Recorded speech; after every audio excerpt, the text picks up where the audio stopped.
Good evening, everyone. Welcome to the 15th regular meeting of the Board of Directors of School Administrative District number 52. We will start off with a Pledge of Allegiance, led by myself. I pledge allegiance to the flag of the United States of America and to the republic for which it stands, one nation, under God, indivisible, with liberty and justice for all. All right, we're entering into the budget work session now.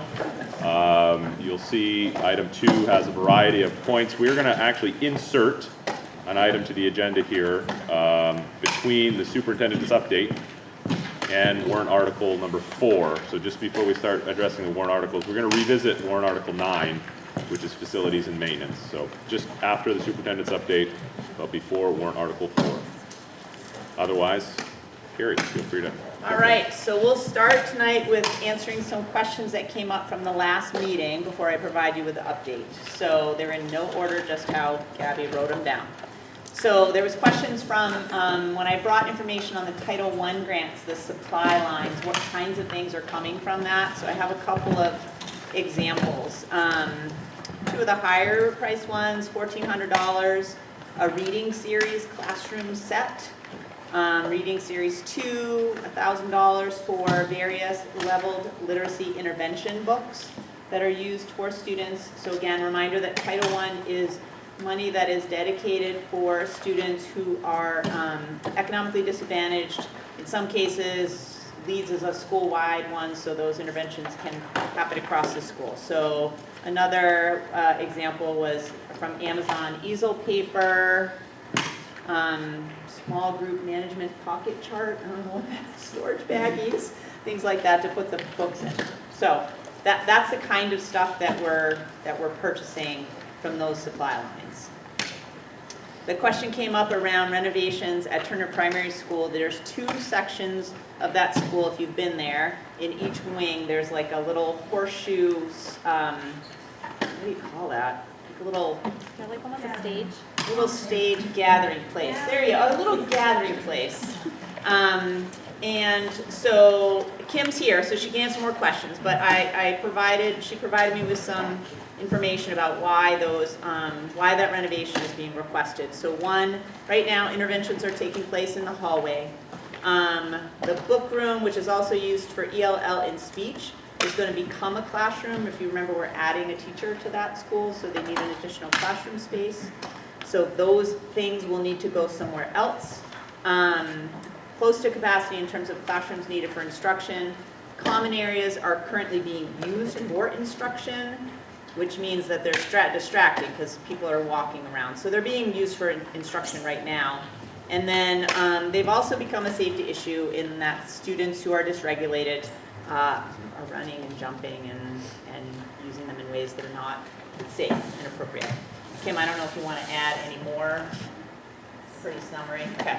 So if you have specific questions, but that was the information for why those spaces. So the goal would be to enclose them and turn them into something that could be used quietly for small group instruction. Is that what you're? Small group or the interventionists right now usually they have like kind of 1 to 3. 1 to 3 students with 1 teacher.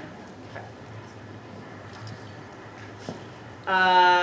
So the parking lot, will it be affected by the wastewater treatment plant upgrade? We talked about this at PTB, but just for everybody else, yes, it will. It was a great question because we hadn't thought about that. So we will make sure to not do any repairs until they're done digging it up, which they will be digging it up, to connect central office, which currently has its own leach field connected to the new wastewater treatment plant.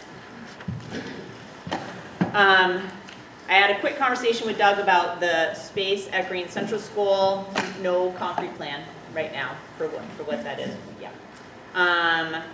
We have budgeted a $2 an hour increase for our van drivers. This was something that got on my radar back in November when other districts were, superintendents, we typically will reach out, what are you doing here? How much are you spending there? I remember forwarding the email chain to Gabby because we were consistently underpaying, like compared to everybody around us. So it was like, all right, and we struggle to employ people to drive vans. So that became a very obvious fix that we needed to do to try and attract and retain some van drivers. And then the question was asked about the statute that governs school budgets and whether or not what changes came and if any changes were coming here. The only change that we are aware of is that an increase in time between the budget validation referendum and the meeting. So the first thing we do is the meeting, which runs like a town meeting does, and then we have to 2 weeks or 10 days or how many days later have it voted on again in the referendum. So it just increased the time when that has to happen from a maximum of 30 days to a maximum of 45 days. So it didn't change our schedule, like nothing changed. So is that right? Yep. Okay, I think we got everything. Any follow-up questions on any of that information? Yes. Just real quick, because I'm not really remembering, what was the green question again? The green space? It was if there's going to be empty space because we are transferring teachers. Yeah. So we're transferring teachers, but there's not going to be empty space? No, the question was those classrooms that currently have teachers in them, Yep. if they're what are those classrooms going to be used for? And there's no concrete plan right now. Yeah. Thank you. Yeah. Okay. Okay, so before I start my update, I got very good news today. Appreciate, this is a picture that Jeff Timberlake took of Janet Mills signing the special law that we needed to be able to extend the bond for our wastewater treatment plant. Right. We needed our very own law that allowed us to do that. And it had to be done by tomorrow, which when I first talked to Jeff, didn't really realize the deadline. So he had to scramble a little bit, but I received this afternoon. He's like, it's done, it's signed, you're good. If we had not gotten this bill, we would have had to add about $36,000 to the budget because we would have had to start paying the interest on that bond, even though we haven't constructed the wastewater treatment plant. So, huge shout out, thank you to Jeff Timberlake for the support on that. He moved some mountains, and my reply was, say hi to Janet. So that was good news today and direct impact on the budget in a positive way. Okay, so the budget you have today represents an increase of about $104,000, $104 once you take out to the budget. There's also a larger increase to food service, but food service does not impact the budget. So I didn't include that here in terms of that overall number, right? Okay. Yeah, I know, I'm looking at you to make sure. We settled the ESP contract, and we had budgeted for that, so that, we feel pretty good about where that landed. But we also continue around negotiations for ASME and TTEA, and so we had to make sure we were accounting for that as well. So between all of those changes, that's what the change to the budget you have before you represents. We'll look at the revenue sheet in a minute. I want to address health insurance because the news so typically right around this time we get notification from the benefits trust, the people who sort of run the insurance program, what the maximum increase will be. Last year around this time we received notification that the increase would be no more than 6% for everybody in the whole state. So we had budgeted 10%, so great. We pulled out that 4% quickly. We came in right around that, I think. That ended up being about what our increase was. 5.971. Right, so great. This year, the notification came to every school district in the state, all of us in the same place, that the increase was going to be anywhere between 1.5% and 11.5%. That's and a $450,000 gap. That's all the information that we got. So completely useless information. There's nothing we can do with that information. If you remember, the TTA contract had a clause in it that we agreed to reopen negotiations around insurance if it came in under 10%. So we can't do anything with that yet. If we come in under 10%, then that clause will take effect, but we can't do anything until we know what that number is. They have told us, and I think every district's in the same place, we're like, are you kidding me? They have told us that no later than April 10th, we will know what our number is. So that raises a number of challenges in terms of finalizing the budget. And I think what we will do on April 4th is sort of bring what all of our choices are. So we can finalize the budget on the 10th and just move forward and consider if we end up reducing, if we end up not having as much insurance, if we end up take less than 10% that we've budgeted, we would then go to the budget meeting and plan to reduce the budget at that point, or increase it. But I don't think we would need to increase it. I think we're okay in terms of if it's higher than 10%. If it's lower is where that would be. So that's one. We could work on planning to hold an emergency meeting that next week in April to see if we can get a quorum to do that.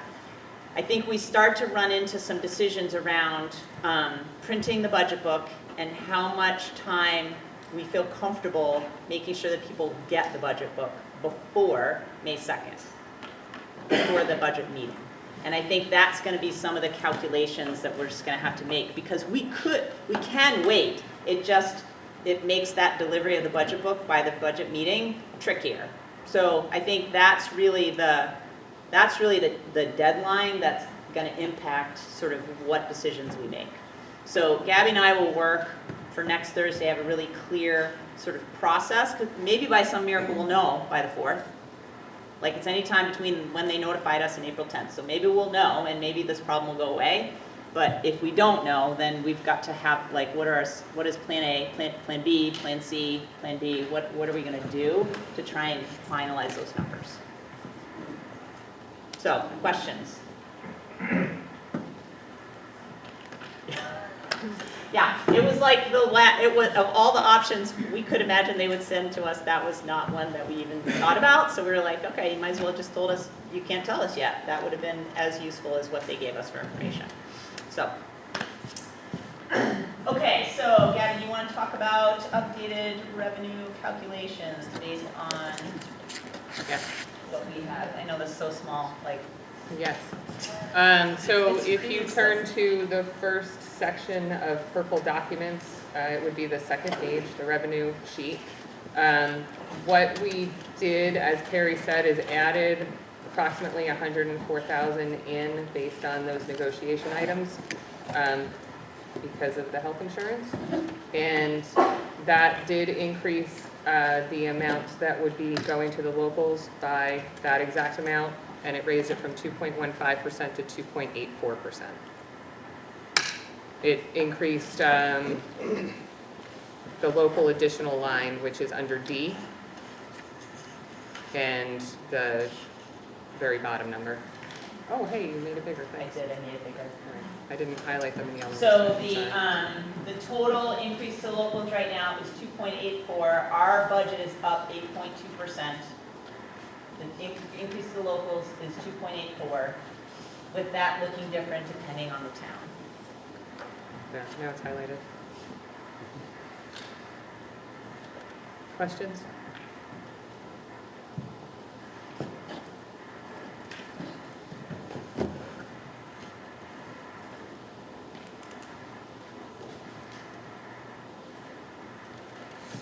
We just keep dancing on either side of 8%, like, and on either side of, we haven't, it's just, every time we think we're gonna, and then this news came and just blew all that out of the water, so that is where we are.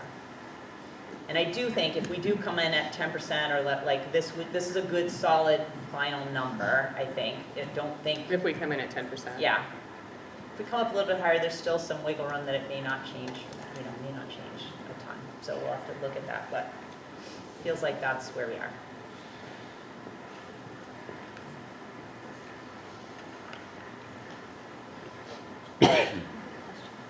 Yeah. Can I just, is it possible for you to show the next page and just kind of explain? I find it helpful as a taxpayer. The mill rate page. Yes, and where it explains like what this increase looks for each household monthly. So Gabby, I'm gonna ask you to talk So, about that. this is just a potential projection. Yep. The towns actually determine what is passed on to homeowners and taxpayers. But if you look at the bottom section there, it shows you that if your property value is $100,000, this would be roughly the increase to what you are presently paying. $1.92, $1.42 for Leeds, and $3.50 for Turner. If your home is $150,000. Per month, right? Per month. Yeah. Yep. And, you know, they're on up. The estimated increase per month. Thank you. But it is really important, like, we don't set that rate, the towns will do that through their own process. So And these that are- is based on the assessment values that the towns provide us Right. during this process. Any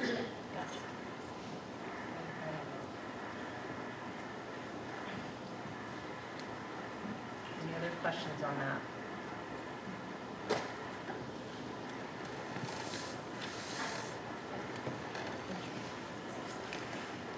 So just a reminder that everything is on the district website. Everything we talk about tonight will be updated, will be there tomorrow morning. Thursday, May 2nd is the budget meeting. Thursday, May 16th is referendum in the town offices. The budget has to be approved 2 times, so you gotta show up 2 times. That's what I got, Okay, okay? so before you get into our regularly scheduled warrant article listing, like I mentioned, we're gonna revisit warrant article 9. I'm gonna put a motion on the floor, and then we can, hopefully someone will second it, and we can discuss further. But that is to add approximately $105,000 to warrant article number 9, associated with 3 capital improvements projects, being the paving and repair to paving at Turner Primary School, the paving and repair to paving adjacent to the side entrance at the high school, as well as electrical improvements for the installation of 3D printers at the high school. Is there a second to that motion? So, Peter. So we're into discussion. Essentially, this is stemming from PTB discussion we just had. It also stems, and I'm going to amend that motion right now. I think I can amend it as the I'll person, amend my second. as the person that made it. And that is that this motion is contingent upon equivalent reductions in our insurance package. So this is not going to be something that adds to the budget. These capital projects would only move forward if our health insurance costs come down to the point where we can accomplish them without making further increases. So a little bit of optimism. I think there is some optimism to be had with that, with our insurance rates coming down. We don't know for sure. We'll find out. But that this motion is for those 3 specific projects, contingent upon it being offset by insurance reductions. Yes. I'll second that amendment. You'll second the amendment? well, technically, I think. I have to change my. Yeah. Oh, boy, I'm lost. It's all right. But no, if It's you all want right. to follow Robert, Yeah. Motion Yeah. as amended, yes. Yeah. okay, and you seconded as amended? Yes, I Okay, second the thank change. you. I second the first one, I'll second the second. Yep. Any further discussion around that motion? Warrant Article 9. Okay, all those in favor?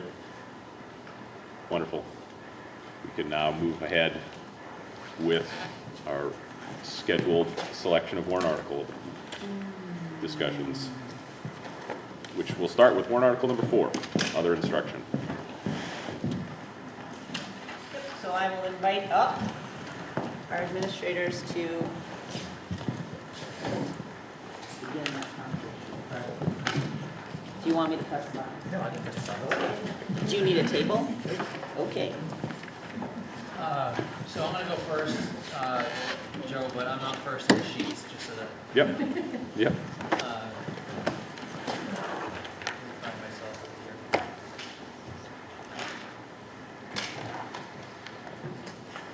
here. Not dissimilar to when I was here for warrant article 1, I would love to be able to put everything on one slide, but I think I got more than one slide. So, Warrant Article 4 is other instruction. It encompasses athletics and summer school for me. That's what we'll be talking about.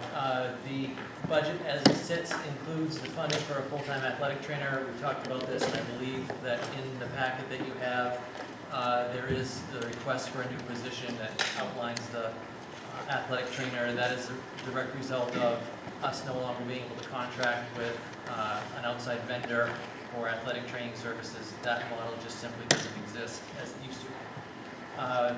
Additionally, you'll see funds in there to provide game day support to our athletic director. I believe there's also a new request sheet in the binders for that as well. There is additional funds that account for an increase to both athletic and co-curricular stipends. I believe the number that's in the high school numbers is a placeholder to kind of cover a number of different spots. So that's not necessarily entirely landing at Lebanon High School. And you'll see increases to athletic supplies and equipment. In many cases, Ryan will go from sport to sport and move things around from year to year, which is not uncommon, but you're also going to notice some increases this time because of increases to the actual things that you purchase. For example, basketballs, for some reason, are significantly more expensive than they used to be. Football helmets, football shoulder pads, those have also increased significantly over time. Can I just, one thing, on the new proposal for game day supervisor, the original request was for $3,000, but I thought we That is reduced it correct. to It's been $1,500. reduced to $1,500 with, when we also included the request for the athletic trainer, we reduced the need for the game day supervisor. So that should be $1,500 in a couple pages. Yeah.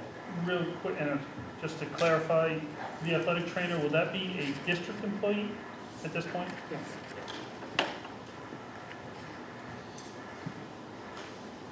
I think actually that's the only slide I have around my lines that are in the budget.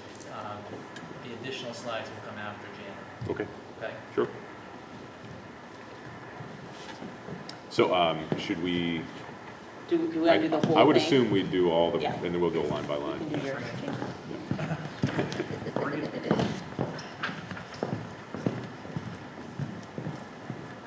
Bigger things to note at the middle school, we put in for the portable soccer goals, as I shared last time.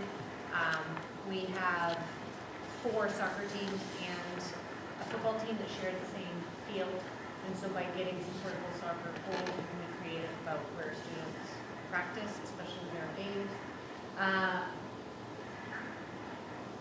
Mr. Mishu can speak more if you have questions, but we have sort of a rotation for uniforms that happens, and we're just trying to get up to speed on that. And so the purchase of field hockey and basketball uniforms, an increase in both athletic and co-curricular stipends is accounted for in this. And then similar to what Mr. Shaw shared, an increase to athletic supplies, equipment, and what the officials are asking for in other uniforms.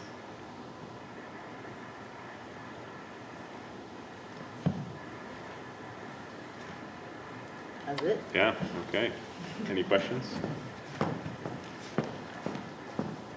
All right. So I think the question I have is, do you want to run through the budget now and then listen to the presentation that has to do with local cross, or do you want to just keep I going? was just about to ask where that fit in, because I think we have a lot of folks here that are interested in seeing that, so I suggest we just go ahead and do it now. Okay.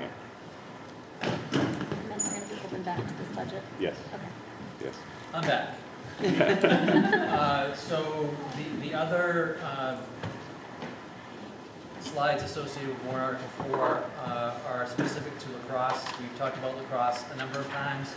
I think we've talked about it at least once in this very space. So we have looked at it. I've talked with Ryan LaRoche and Jana, Carrie, and I know Jana's talked with Ryan at the middle school.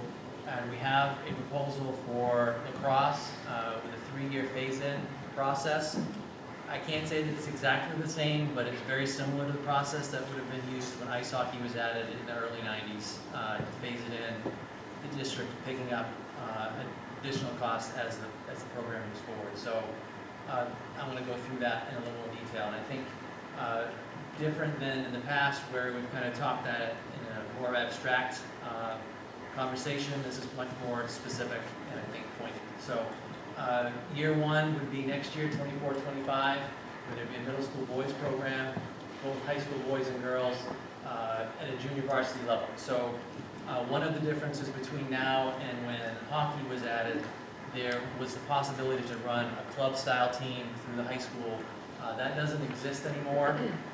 It certainly doesn't exist with lacrosse. So we'd have to go in at a JV level, and Ryan would need to work with local athletic directors to pick up JV games, which is a little out of the norm, because typically when you schedule games, you schedule a JV away, a varsity home, or vice versa. So we're going to have to pick up games on off days with teams that want to have an additional game in their schedule. So that will be the process they'll have to follow. With that program being funded by a Lacrosse Boosters organization that we will work with parents to organize. Year two, we would add middle school girls lacrosse with the district taking on the 4 coaching stipends and adding additional funding to currently underfunded existing 9-12 programs. So when we've talked about lacrosse in the past, we've talked about one of the gaps being we have programs, for example, ice hockey, both boys and girls, alpine skiing, that are underfunded for ice time, things of that nature, dues and fees, and booster organizations pick those up. We also have teams that are underfunded in regards to equipment. I'm going to use football as the example where we buy what we can for helmets and boosters pick up the difference. So that's a substantial cost that has been ongoing for a while, and we would phase that in half of that in year two. I'm going to talk more specifically about that in just a second. The third piece of that is uniforms. We just started last year adding a little bit of money to the district budget to pick up uniforms for at least 15 years from the time that I was coaching back in the early 2000s until just either last year or this year. All of those costs associated with uniforms have been funded by boosters. And then in year three, we would look to move the high school teams pending participation to the varsity level, and they would take on varsity level schedules, with the district taking on the financial responsibility for all the 2 programs at the middle school and 2 programs at the high school, as well as finishing up that additional funding gap for the other existing programs. So more specifically, in year one, we would be asking the district to add 7 to 12 office support assistant to assist both the middle school athletic director and the high school athletic director. One of the things that I've talked about in the past when it comes to lacrosse is not just necessarily lacrosse, but programs in general, that we are riding the crest of the wave, not perhaps behind the crest of the wave, in terms of what Ryan and Ryan can take care of in terms of juggling balls and spinning plates. And we are at the time where if we're going to add something, we have to add support. So that would be the first thing that we would do in year one. Boosters would need to pick up transportation, and I'm going to put a big asterisk next to that. We struggle on a daily basis to transport the teams we currently have.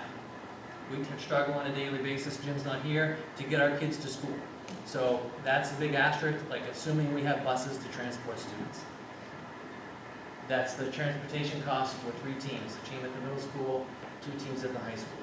That includes 3 coaching stipends, 2 head coaching stipends, and a middle school coaching stipend. Officials, that's games for all 3 teams. It's approximately $200 a game to get officials to a game, and that's an approximation. Simply that we don't know, depending upon where the person's traveling from, how much actually that fee is going to be on that particular day. But we picked a reasonable number. And then equipment is high in the first year because we don't have uniforms, we don't have balls, we don't have anything to carry those balls in, we don't have goals, all of those things. So that's year one. This is not working on computer. Year two, we would add girls lacrosse at the middle school. The district would take on those 4 coaching stipends. as well as the first half of that gap between what the district is currently funding and what needs to be funded for our existing programs. And then transportation in year 2 would go up a little bit because we've added a team. Officials would go up a little bit because we've added a team, but equipment would go down because we purchased a bunch of stuff year 1. Still needing to purchase uniforms for that third team. Year 3, move the high school lacrosse programs to the varsity level, with the district picking up the cost for those programs as well as the second half of that funding gap for our existing programs. There are a number of things to consider. The addition or continuation of these programs will be entirely dependent upon participation. Our intention is to have standalone varsity programs. We are not looking to have co-op teams. We have what we need to have for co-op teams. Co-op teams are a struggle. That is just the way of it. It's difficult to organize the hiring process. It's difficult to budget. It's difficult to navigate transportation. Never mind the weirdness of trying to administrate an organization or a game with people you've never met. So it gets a little weird in that regard. So we are looking to establish our own standalone programs. And then field space, not soon to become an issue, but will virtually immediately become an issue. And I'm going to talk about that here right now. So playing field considerations. These are the fields at the high school. This is the whole reason I brought this thing. So we can use it. There you go. Nice. So this being the high school over here, we have the track, the practice football field, field hockey, and baseball. This is a busy place virtually all year, but particularly in the spring. So in the spring, we have a track program that is flooding the track area with anywhere from 120 to 130 students participating in our track program. I don't have a number for you on that right now today, but I know we had 130 students sign up for a track, and Mr. Gentera is trying to figure out the final roster this week. So in the springtime, the track area is busy with track. We have softball down here. There's a home run fence that runs from approximately here over to here across the field hockey field. There's discus being thrown over here in this corner coming out of this direction. There's shot put being thrown in this corner over here coming out of this direction. And there are javelins flying down the football field. So javelins and lacrosse do not coexist. So that's not a good option. In addition to that, the surface of the football field is in need of repair. Our own football team doesn't really practice on the football field. They run special teams drills on the football field, but they practice on the practice field so that it's ready for game day because it is easily damaged. So even if we could put students on the football field all spring, they couldn't dodge javelins. So that's not an option. Moving on to the middle school field, this being Lower Street down here, the middle school is over here, so we have softball, we have baseball. In the springtime, there's a home run fence that travels around here approximately, and one that travels over through here approximately, so that there is no space in the middle of the middle school field, and that field is in more need of repair than our football field.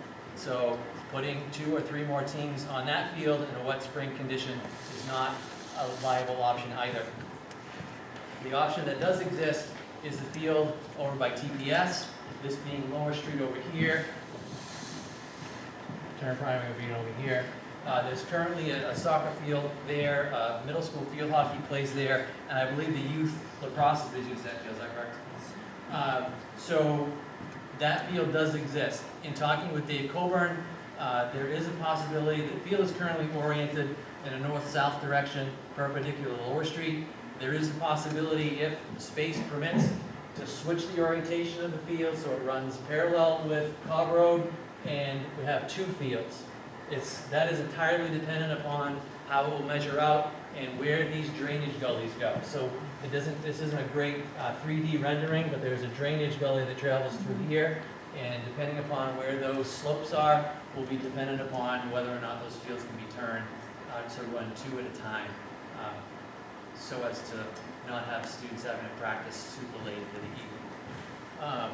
So those are the field considerations. Just some other informational items.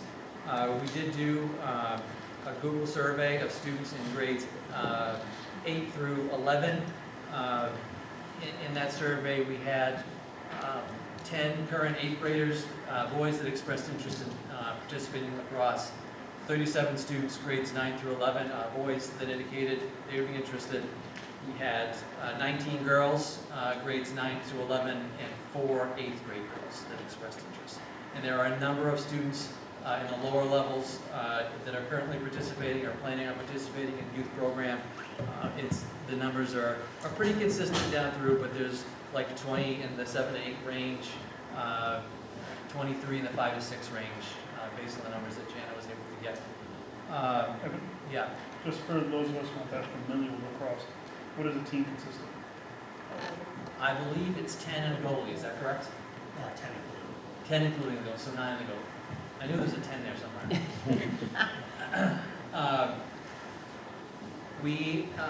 Let's see, I had one other thing I wanted to share.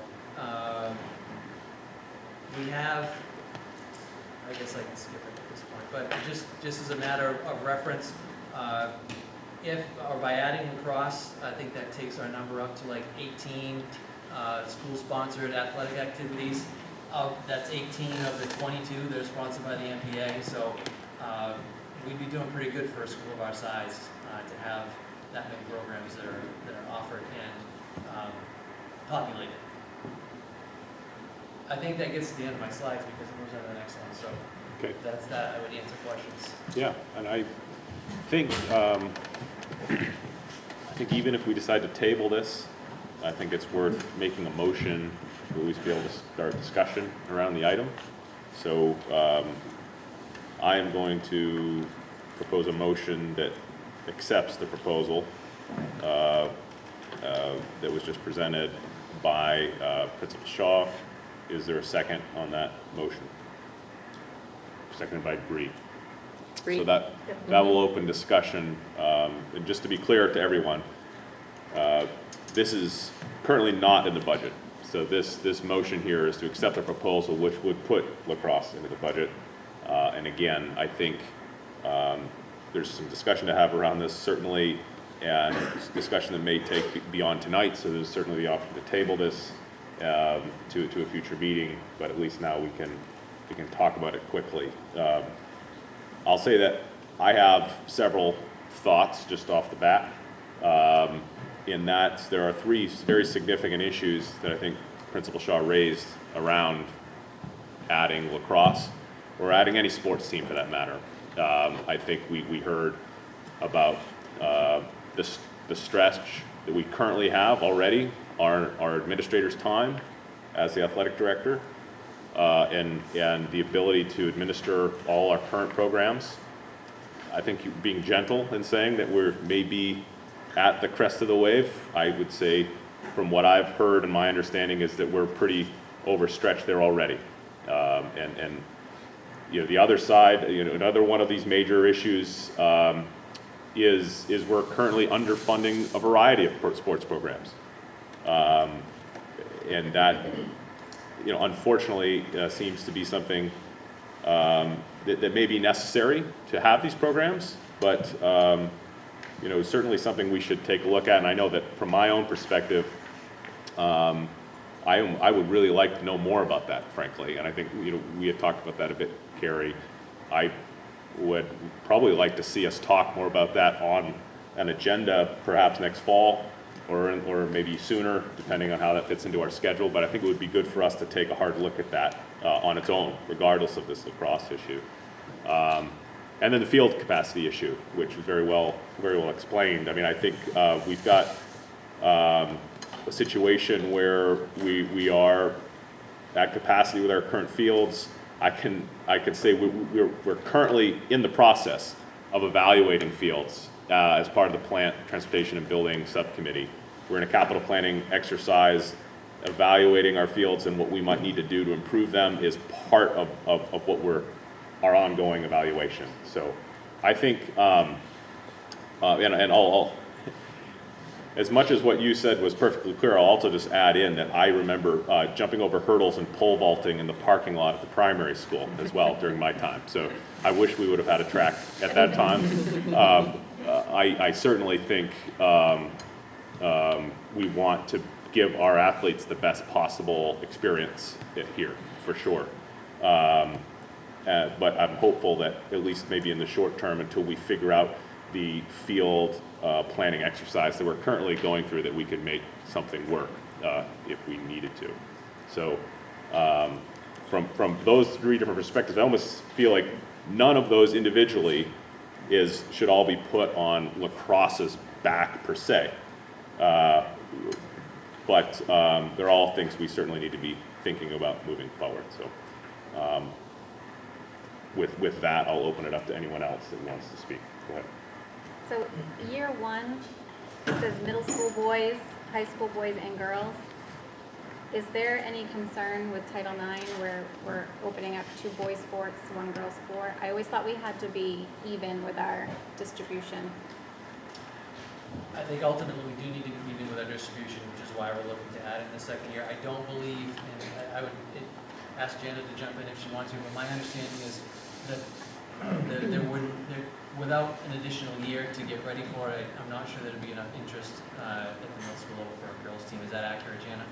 Yeah, so this was based off of the current 6th graders that are enrolled. We're going to be playing through Green Youth Athletic Association and middle school interests that are participating in the 7-8. There's not enough current interest to field a team at the middle school.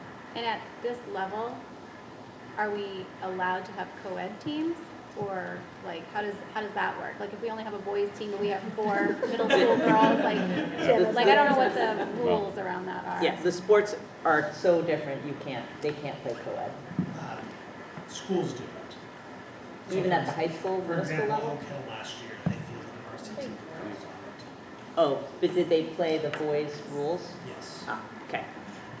But if girls play, it's a very different game than the boys' game, right? Okay.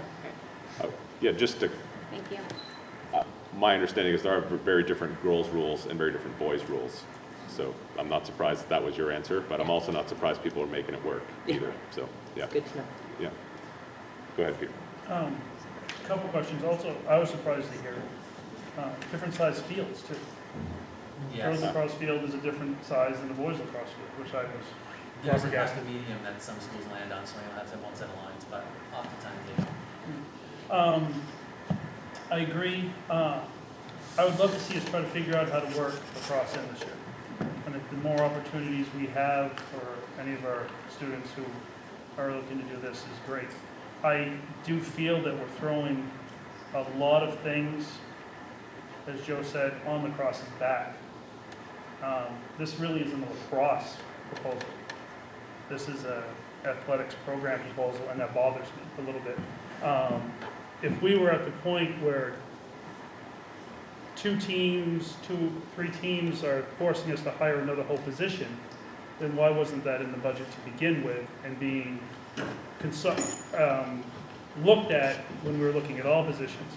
And I don't feel that, I have concerns that lacrosse might lose out tonight simply because all the rest of the other sports need that additional support position. And that just seems very unfair to the lacrosse people. So that I do have some concern there. And it felt weird that was the presentation, that we're looking to put lacrosse in, but we're not paying anything for lacrosse. We're just going to put in a assistant for the administration. And that just, it has a very bad feel to me, and that's a concern. So I'd like you to, is there any way that we can put lacrosse in this year? And we have numerous people around the district see how it works, and then let's add that, if we need that position, let's add it to next year's budget. But it just seems weird that lacrosse has to fall into that hole right now. Can I respond Yes. to that? Yes, go ahead. So I spoke earlier about standing in this room and talking about lacrosse, and I said that very same thing. I mentioned to the board at that time that we are at a point where if we're going to add something, we're going to add support for the athletic director, regardless of what it was, whether it was golf or whether it was whatever. If we're going to add something, this was coming in. So I appreciate the perspective that it seems as though it's falling onto lacrosse, and I understand that. It just happens to be that that's the one that's the one. We talked about it being the straw that's going to break the camel's, and we're here today. And it's not that I want to dump everything on lacrosse. That is not the case. I talked to the board. We've talked about it. I'm a man of my word. I said if we're going to add something, we're going to add support for the athletic directors. That's what that is. So that support for the athletic directors isn't necessarily going to benefit lacrosse year one, but the additional requirements on both of the athletic directors in regards to scheduling, scheduling officials, transportation, organizing, that's going to happen to the athletic directors next year. That's not happening in year two, it happens in year one. Those are things that will need to be taken care of, and they're both going to need help doing it. That's why it's here, and it's an intermediary step as we move forward with everything else. If you want to add additional things to help offset the cost for lacrosse, that's great, but the support for the athletic directors really should be included, and that's why it's here. Very good. Jamie? So, the booster organization, I'm just impressed. They're going to raise $40,000, $40,500. These were numbers to have a conversation about. Okay. But those are the numbers. That's the projected. That equipment line includes the goals, the balls, any uniforms, that sort of thing. There's some wiggle room there, like uniforms can range from $100 a piece to $250 a piece. I picked kind of a low middle number to do that. I wasn't going to go with the big one. As far as the equipment is concerned, goals also have a range of price. Like you need practice goals and you need game goals, and game goals can get pretty expensive. I did not go with the expensive ones. I went with the low ones. Like we can go with more expensive ones, but it didn't seem to make sense today. Okay. It's a big number. I'm not going to argue that it's not a big number. I do think there's a great deal of interest, and many hands working on it will make a big dent in it. Anthony? So, and on our printout that we have here, under full-time office support assistant, it gives a dollar figure, 51,200, and then it says 13 extra days. What does the 13 extra days mean with regard to that dollar figure? So that's 13 days. A typical office support assistant works X number of days. This is an additional 13 days beyond that to help with scheduling things in the summer and before school starts. And fall athletics begins 2 weeks before school, so the high school athletic program is up and running the middle of August. Okay, thank you.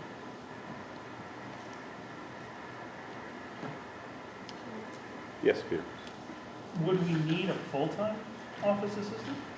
I If we're think- talking about just, we're talking an addition, but, we're adding another whole person, really, yes, it'll make everything a lot easier, but,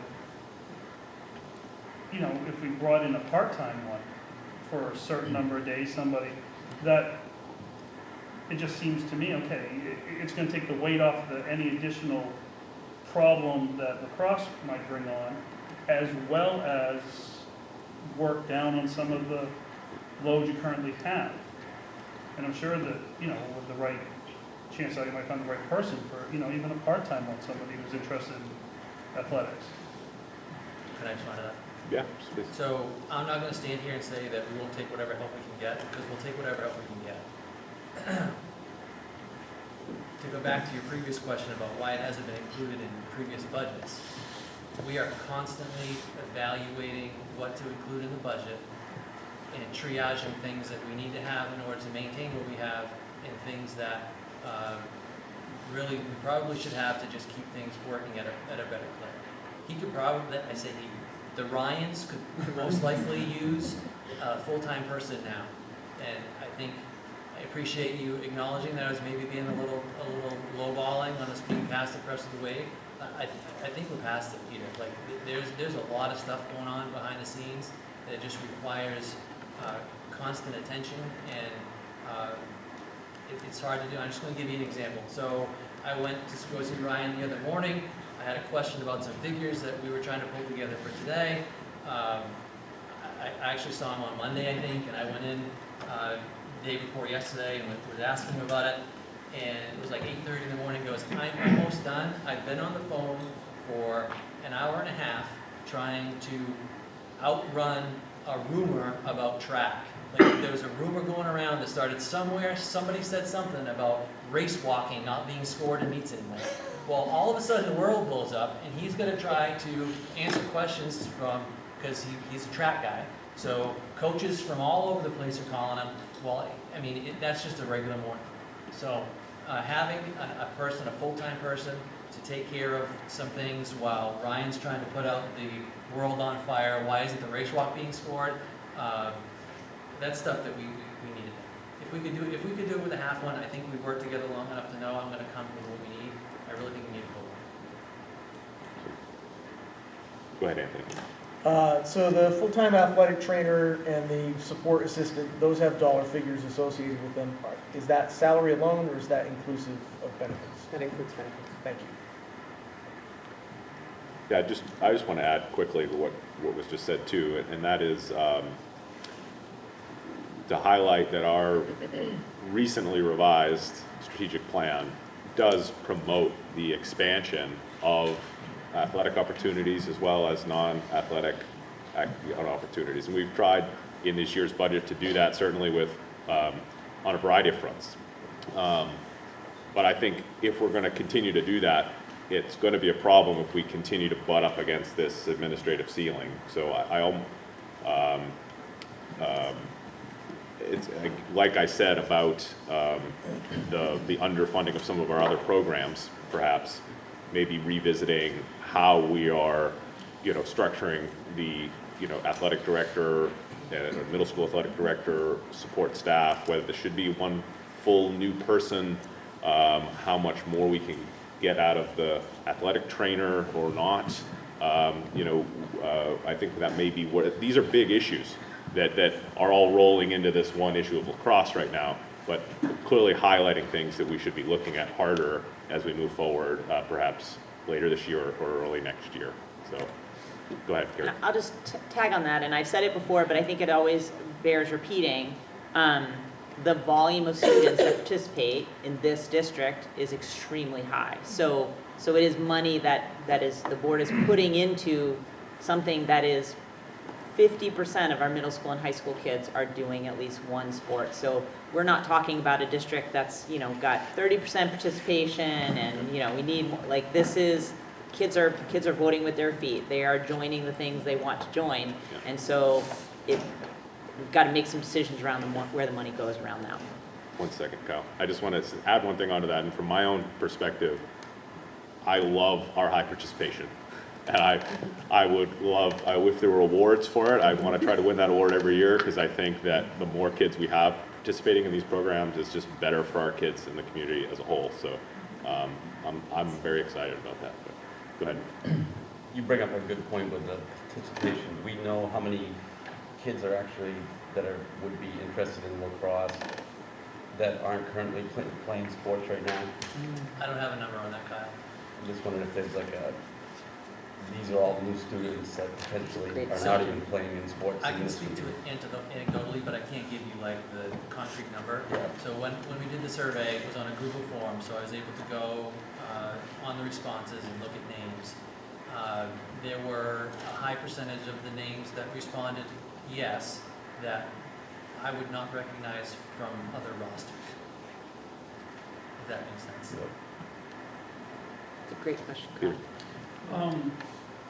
In preparing for this and so forth, have you had a chance to have any sort of discussion, and I hate to put you on the spot, Evan, with the lacrosse? I hate to go down this route, but this number is doable, but it's huge, in my opinion. So, is it even? I have not had any, I don't think Ryan has, or Ryan, I don't think either Ryan has had conversations with potential booster organizations about this.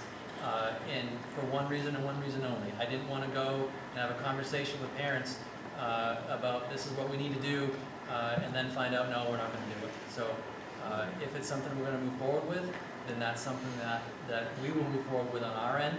I think we work very closely with our existing booster organizations and have really, I think we have excellent relationships with them, and would work to build the same relationship with this new one.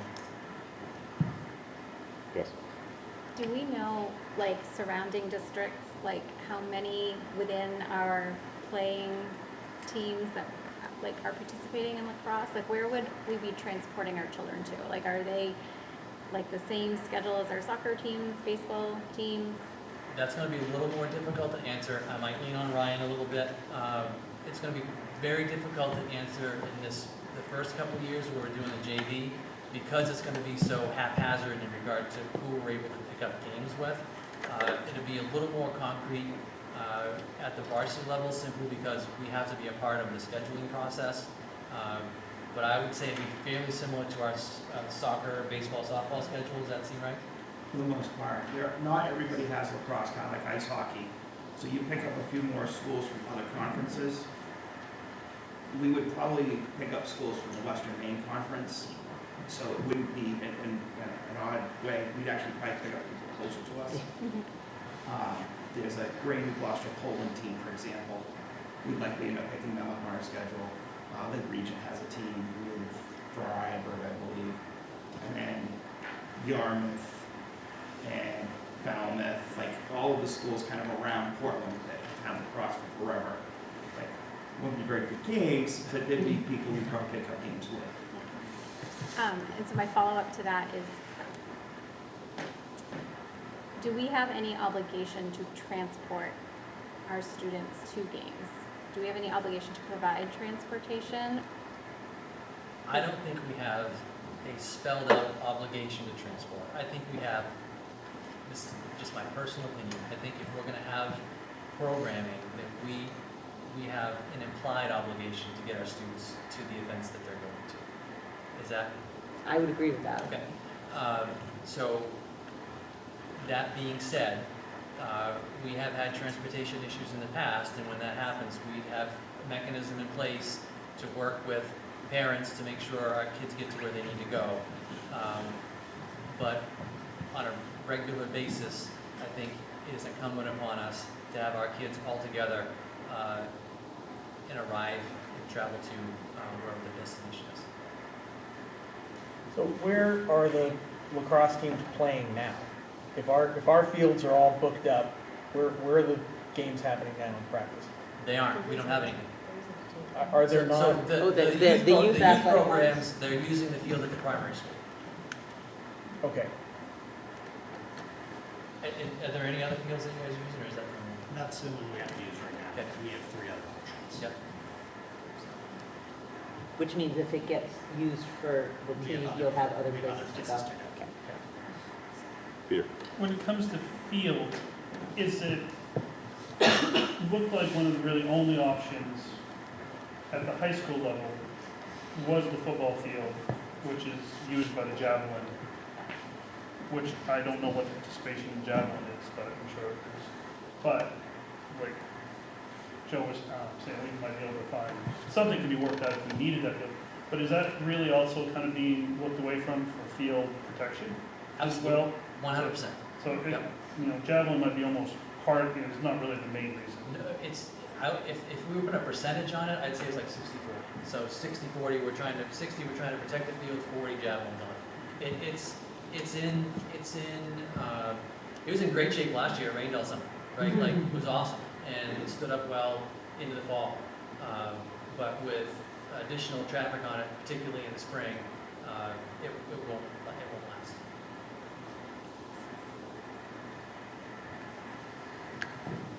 Any other questions about lacrosse? I certainly don't feel like we're in a position to decide anything right now, personally, so I'd like to make a motion to table this to the next meeting. Is there a second on that table? I think we need clarification. Yes. By tabling it to the next meeting, wouldn't that take it out of our budget? So in other sense, it would, Currently, it's not in the budget. I understand, but it would take it out of being potentially put into the budget. tabling it, we're talking discussion for the future. My understanding was we had an opportunity at next meeting to put it in, but I'll ask Gabby. I would caution against that, very, very strongly caution against that. My hope is that we can make any changes that may need to be made tonight, except for the health insurance piece. And reductions if necessary. Because there's all the legal warrants that have to be signed, right? Yes. Like we have to, so. I'm sorry. Go ahead, Jamie. I don't know if this is a terrible idea. I'm just throwing it out there.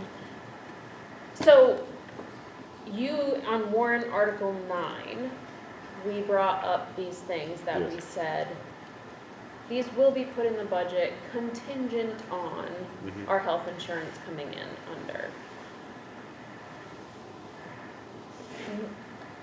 Could we discuss those options the same way, like with lacrosse? Yeah, feel free to put something out there. I don't know exactly how you mean. I know, and that's like kind of where I need My help concern tonight right on now is this. that we have not had a chance to hear from the lacrosse program on any of this either. But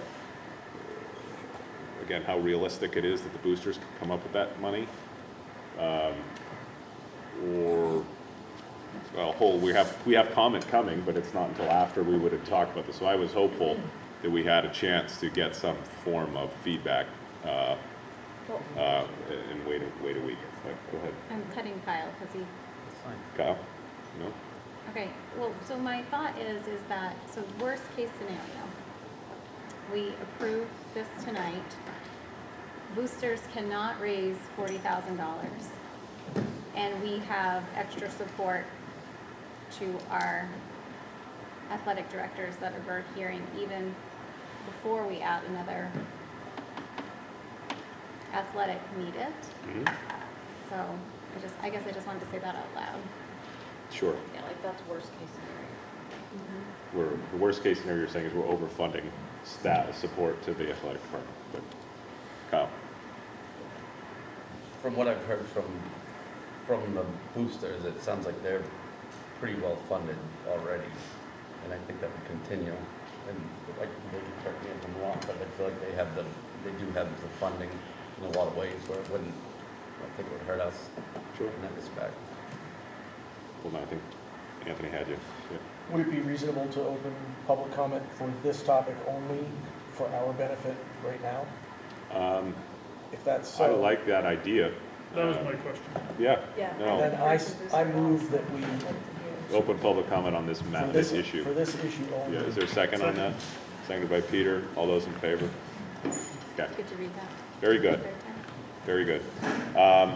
So with that, we are going to open up the public comment period to discuss this issue of adding lacrosse to the budget this year. This current motion that we have paused to go to public comment on is to accept the administration's proposal for this add of the lacrosse program to our budget. So with that, is there anyone in the public that would like to come up and speak about this?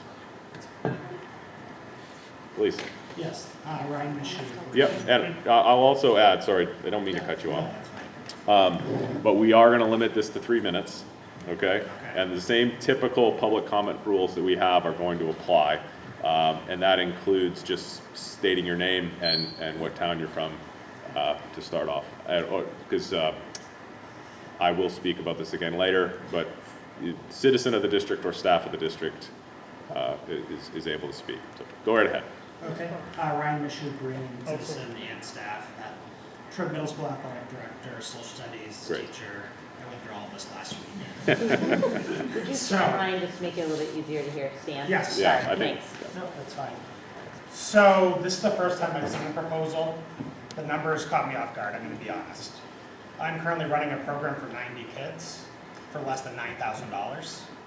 I know with busing and coaches stipends and all of that, that number obviously increases, although I'm not sure where the coaching stipend numbers come from. Based on our current contract and the proposed stipends, that doesn't quite add up. I don't have a middle school coach making $4,000 in any sport at this point.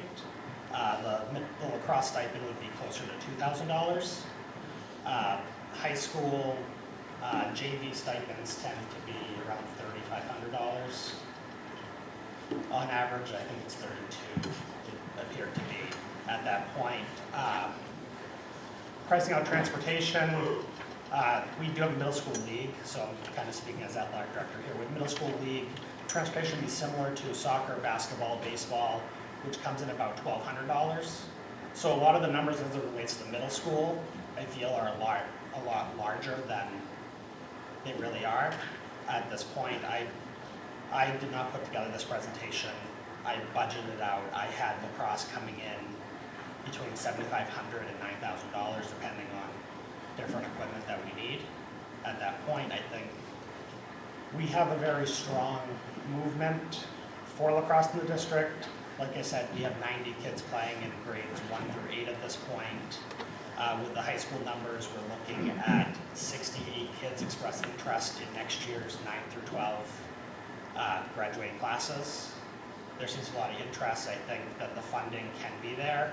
I think it needs to be looked at maybe with a closer eye to see how we can get to that point. But I think it's doable. The field issue is certainly a concern. Other districts figure it out. So the inside of the soccer field at the high school, I know there's track. Other districts they have track teams. They have lacrosse teams that practice after the fact. There's creative solutions to these things. We do have a field issue, I agree completely. But I think if there's a will, there's a way. And what I've seen over the past couple of years in this district, we grew from about 6 kids playing in Auburn to 90 kids at this point. And I think we'll see more participation if we have a program. The amount of families who have told me that they play lacrosse, why would I play lacrosse? We don't have a high school program. And I've heard that multiple times, people who are interested, but they're holding off because of that. The fact that we have 25 middle schoolers playing, I know I'm probably over my time, Joe. No, you're not. But the fact that we have 25 middle schoolers playing right now, from 0, we had none last year, we had 1 who went to Oak Hill. So to have 25 in 1 year, that sort of support, I see this, the strategic plan, looking at increasing opportunities. This is 68 kids at the high school, throw 20 more in the middle school. I know my time. No, now you are, but yeah. Thank you very much. Anyone else wishing to speak? Go right ahead. I'm Troy Thibodeau from Green. I currently sit on the board of Green Youth Association. I'm an assistant lacrosse director. I've been working with Brian now for probably 4 years, trying to get it to this point. I know there's been many people before us. I'm going to time myself for 1 second. I guess I've been here before. I grew up in Augusta. 7th and 8th grade year, had a same thing, budget stuff. This was in the late 90s, and we ended up having a varsity team after we played club for 2 years. That was my sophomore year. I played baseball because I hear everybody's worried about baseball numbers. In Green, currently, our numbers are higher with the lacrosse program, 95 kids, than they were previous. I left baseball not because I didn't love the sport. Pretty much, I played with 13 guys that played college ball. Very difficult to get play time when you have that kind of level of talent. And I wasn't a bad player. So I switched to lacrosse my sophomore year because that was the first opportunity I ever had a stick in my hands. 3 years later, I was recruited by Division II and III to play lacrosse as an opportunity. I come from pretty humble beginnings, so it was difficult how I was going to get to college. I didn't end up playing lacrosse. Luckily, my academics were good enough to get me there. So as far as creating opportunity and activity for kids, I mean, the argument kind of blows it all out of one. Currently, I coach 5th and 6th grade, and I have done that. I'm super passionate about lacrosse, so it's been difficult to not have the opportunity. My kids play as well. I think it's one of those things I would volunteer all my time for. I enjoy it that much. And it's not to relive my glory days or anything else that I see in youth sports and have for many years. I just feel passionate about it. As far as we might be playing difficult schedules, if we go to middle school, high school, different things like that, there's some programs that have existed for 40 years. I can speak for behalf of our kids that I coach, and I coach some of your children, many of these people in this room here tonight. We don't have a talent problem. We have a belief in whether or not this program can get off the ground, which I disagree with. We've been given nothing. At Green, matter of fact, we don't even take from our general funds at the Youth Association. We've been funding this. Ryan and I have been thinking outside the box for years now. Things like goals. We have a total of 10 goals right now. I don't mean to speak outside of turn, but they're regulation, they're usable, things like that you can eliminate almost immediately from the budget. Lacrosse is an expensive sport, and I understand that, but our parents have been very great with fundraising. There's ways to think around that. Kids grow so fast. There's equipment that's still good. Helmets is a great example. I've done this. I have 3 kids, and I've somehow managed to make it work. I took some notes. I think it's difficult because some folks have no knowledge of the game, right? It's a relatively new sport as far as this country, and it's gaining momentum. It's been that way for about 40 years. And I would encourage anybody to come watch a game and become an instant fan. It's just about your time. Yep. Okay, Yep. thank you very much. Someone else? Oh, go ahead, bud. My name is Owen Michaud. I live in Green. I'm in 5th grade and 10 years old. My dad is Trip Middle School athletic director and social studies leader. My mom is pre-K teacher at GCS and grade level leader, both in this district. I feel disappointed because lacrosse is not in this district. Green leads in tournament, so I think you should say yes, because it means less kids just inside playing video games. I like lacrosse because it makes some new friends from Turner and Lanes, so it makes it way more fun. I like to play outside and be active. And lacrosse lets me do that. 25 kids at Short Middle School and even more interested at 11. But also there are 64 kids playing in kindergarten through 6. So I think you should say yes. Please, Owen Michaud.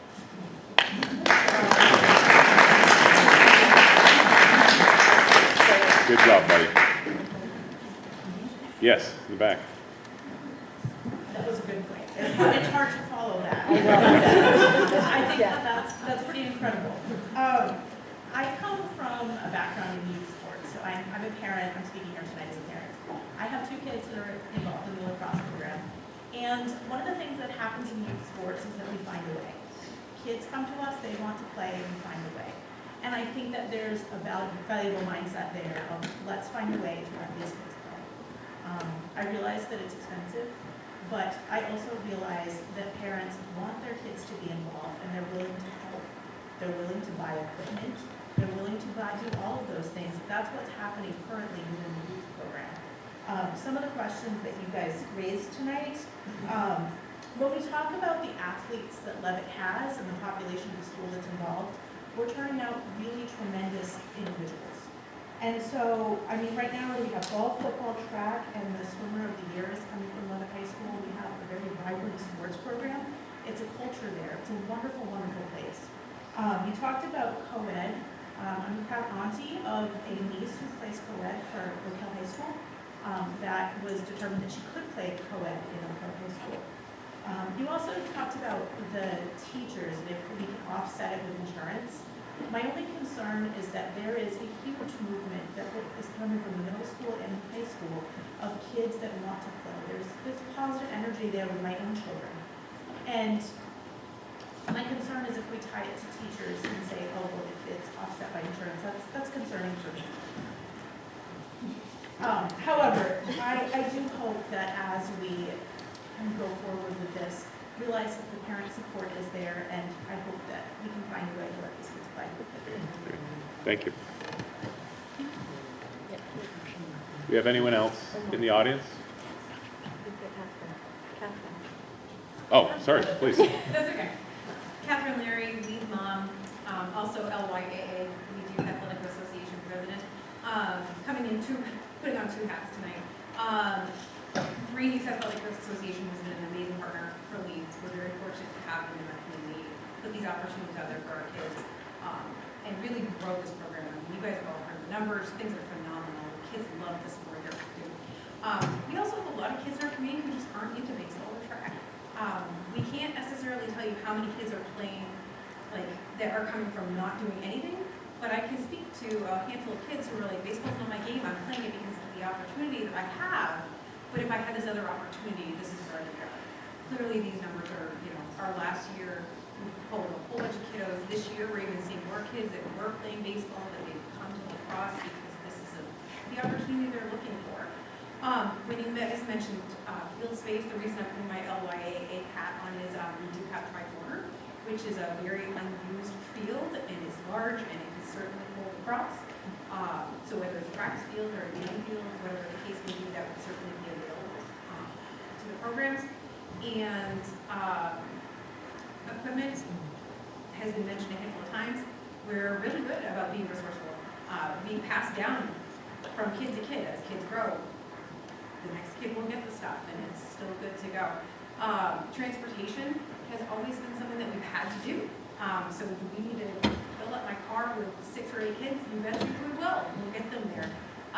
So there's always, it's been said, there's creative ways and great workarounds. So hopefully you'll consider. Thank you. Anyone else? Yes. My name's Leah Schmidt. I am from Green. I hadn't initially intended on speaking tonight, so this is just kind of me speaking in the moment.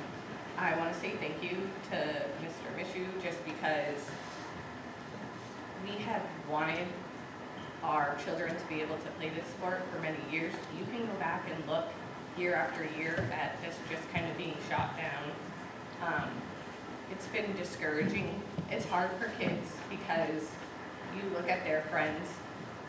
This might answer one of your questions. I know that the schools around us are all different classes, but Lewiston has a school, Auburn has a school, Oak Hill has a school. Maybe even Lisbon, I'm not sure, Oxford Hills. So there are, I'm saying, like, for the kids and their friends, all of the kids, my stepson is in the high school now, and we're at a year where he's like, what am I going to do? Because the travel teams are so far, and all of his friends don't have to go and try to go for these expensive travel teams because there's an opportunity. We haven't even, middle school, we did rec for all. That's what we had to do. I have younger children coming up in this program. This isn't something new. It's just we haven't had someone with as much organization and dedication as Mr. Mishu to get it to where it is now. So it is a little discouraging that we're like, oh, maybe we can't do this year. We can't keep saying that every year, and I do think that the parents, sports cost a lot of money, and to keep your kids involved, it is kind of what we expect, and I do think it is doable, even if it were up to the parents. I think we would make it happen, to be completely honest with you. And when you think about sports, the fall season, there are so many sports available. It's not just a couple. Winter, same thing. If you look at this season that we're asking lacrosse to be added to, I would say it probably has the least option of sports for our children. The least. Do I want to do track? Do I want to do baseball or softball? No? Okay. What am I going to do? So when there's so much availability for the kids, like in the other seasons, that is, I think, something to consider also, because you're talking about not adding something because we have so many programs. But I do think it is important to look, how much do we offer in each of these 3 seasons? So I just wanted to add that. Thank you so much. Great. Thank you. Anyone else? Hold on. Oh, we just want to get through public before we continue our discussion. Is there anyone else in the public who'd like to speak to this issue tonight? Okay, seeing none. We go back to the middle of the motion we were discussing, and I'll open it back to you, Jamie. I just wanted to clarify the insurance question that was brought up, because I think it was, I just want to make, because I brought that to the table, and I want to make sure it's, I'm not saying we decrease teacher insurance at all. That wasn't what I was saying. and Gabby can probably explain this better. We're waiting for a rate to come in. Can you explain how it works, Gabby? The rate, the 1.5 to 11%? Yeah. The thing that made me lose sleep. So our health insurance provider determines what our increase will be the next year. And we've been given this range. Typically, they give us a cap. Last year, they said it would be a maximum of 6%. The year before, it was lower than that. This year, they didn't give us a cap. They said it's going to be anywhere from 1.5% increase to 11.5% increase, and we won't be able to tell you until April 10th. So we said, what are we going to do with that budgeting number? Because that's about a $450,000 difference. So what I believe Jamie was proposing, that if that number came under the 10%, where we're hoping it does, then we would free up some money to be able to add this in. We weren't going to cut how much the district was going to cover for the health insurance. No, that's contractual, that one, yeah. Okay. All set?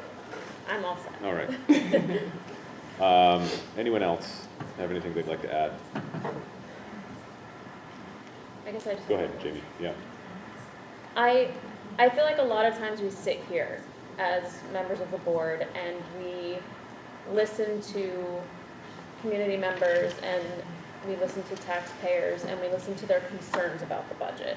And we hear them say reasons they don't want increases in the budget. And last meeting and this meeting, I feel like we've heard many of our community members and taxpayers from all walks of life come in and say, this is something I can get behind and this is something that I want my tax dollars going to. And for me, that carries a lot of weight when I think about something like this. I'm sorry, we've closed the public period, so. Very good. I have a kind of maybe a question to Evan, and that is about the first year proposal, I believe was 52,000. For the secretary? I'll go back. Yeah, the dollar value of year one expenditure for the district. What we're talking about needing to add into the budget at a district level. It's not on this page, it's on the other page. 51,200. 51,200. Okay, so it's, For the office assistant. Correct, yes, that's for the this is secretary. 51,200 for support to the athletic department, Yep. and the athletic director. It would be a 7-12 position. It would support both ADs. I just want to make sure that Okay, that's clear. supporting both Yes. middle school and high school. Yes. But that is the only dollar value we're talking about from the school's budget in year one. Correct. My feeling is that I appreciate the projections in years 2 and 3, and I think we should understand very seriously that there's additional costs to come.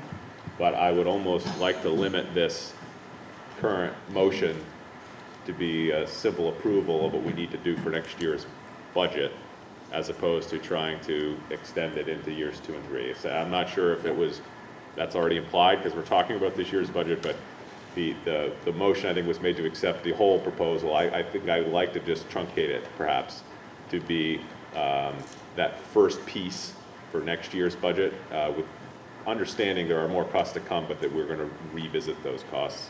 I don't think we could do it for more than 1 year. Yeah. Yeah, so, but I just wanted to be clear enough about it that's, I don't know if that needs to be officially changed. Jessica? So is that the same line of thought then, that we are looking at just approving the motion for that particular position and not the other intricacies of at this grade level and this group? Like, No. and we would leave that up to our athletic directors to determine? I personally feel like that would be a great way to move forward. The most important thing for us to do is to appropriate the money that is needed for the additional support, but that we can leave it in the hands of the athletic director and administration as far as precisely how that works. Because this is, and please, this is a budget motion more than anything. But go ahead, Peter. Wouldn't we, maybe in a second motion though, and I'm leaning towards when we need to authorize them to establish a team, especially for insurance purposes? That's what I was gonna say. Yep. We do need both parts. So, Okay. so I agree. would So- it be easier Keep it in together. 2 different motions? Sure? Well, just, one, Yeah. clarify, one is a budgetary item, which is the 51,000, Yep. Yeah, which, 51, Yeah. 2. Yeah. And then, whatever. And then the other one would be to establish the JV program or the lacrosse program. Okay.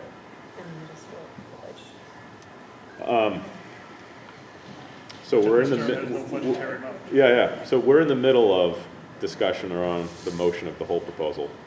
And I think I'm going to propose an amendment. I got it. Can I ask, Go ahead. what do they have us at it for a motion right now? To accept the proposal for lacrosse is what I have. So So I think that's why you wanted to clarify. Yes, I think it's important yes. we That's what I've got. clarify. Oh, okay, because okay. What What did you I have? had, motion was made by, wait a second, and seconded by, hang on a second, to add the office support assistant for the sports program no, to that was allow not- lacrosse that was to not be the added. motion. But that's No. Yeah, what he Okay. was getting at. yes. Okay. Let's be more specific though. Yeah. Can we withdraw all current motions? I mean, I guess we could start If there are no over. seconds, then they fall flat. If We there are had a no second. seconds, You then seconded it it. doesn't matter. You You seconded withdraw I your seconded second. the motion, the first one to. Oh, yeah, right, I to got that this, one, like. That's but what we're still not this talking other, about. Yes. Wait a Okay. second, wait a This, second. this is where we are. No, we Okay. haven't had, yeah, Got it. yeah. this is I'm great. back there with you now. This feels very organized. Trust me, we know what we're doing. We went off the agenda and now we're Yeah. So, yes, amending this motion, so it's not just the entire lacrosse proposal that has been put forward, but specifically the additional support assistant for our athletic programs at a cost of $52,000, 51,200. Is there a second? Second. Mr. Shostak? Is there any further discussion around that amendment? I think we have to approve the amendment. So all those in favor of the amendment? Okay. The discussion, the amended motion is now on the floor. Is there any more discussion around this before we take it to an actual vote? I'm just gonna be Go ahead. really detailed and say, with the intention that this supports the addition of lacrosse. Yes. Well, I think we have to make another And motion. I- or is this You're making covered? a second I, motion. yes, Okay. like Peter we just talked about, we're gonna quickly follow with another motion for the actual programs. Do you want a motion now, Jess? So, the motion on the floor is, Just want it to be very specific and clear. the motion on the floor is to approve the additional support staff for the athletic department and put that value in the budget. All those in favor? That is unanimous. All those opposed? Okay, I didn't see any. We're not Chicago, we can't vote. So that's very good. So the next motion that we should entertain is one to establish, and this is, I want to make sure I have this right. It's a middle school, we'll go ahead and repeat the year one actual teams. What do we need to establish? I think it can be as simple as establish lacrosse programs at Tripp Middle School and Levitt Area High School. I make that motion. You're welcome. I'll second So, it. Thank you. just as simple as establishing a lacrosse program at the middle school and the high school. I think that covers all the bases for you guys. So Bree Okay. made the motion. Bree made the Yes. motion. Yes, Who and it seconded was the motion? seconded by Peter. Give you credit. Thank you. I will take all the credit. Is there any further discussion around this motion? All right, all those in favor? It is unanimous. Congratulations. All right, so we've moved through one item of our business tonight. Anybody need to hydrate? Anybody local No, I know. You're gonna run out. Yeah, so, we may not have all remembered, but we are about to go line by line through warrant article number 4. Yep. Which is what we're going to start doing now. It's not going to have been revised to add the lacrosse position in, but, I'll work on it. I'm on it. all right. But we're going to start at the top of page 1 with the Lead Central School item, the robotics program. It's easy enough to summarize that. Any questions about the Lead Central School on page 1? Seeing none, we also have Tripp Middle School on page 1 that continues on to page 2. Does anyone have questions about the line items associated with Tripp Middle School on page 1 and page 2? And I am going off of the updated purple sheets, just so people are aware.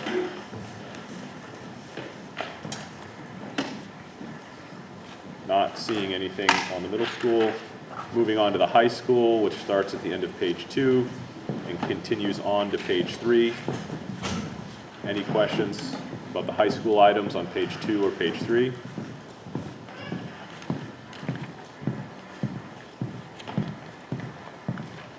Seeing none, the high school continues on pages 4 and 5.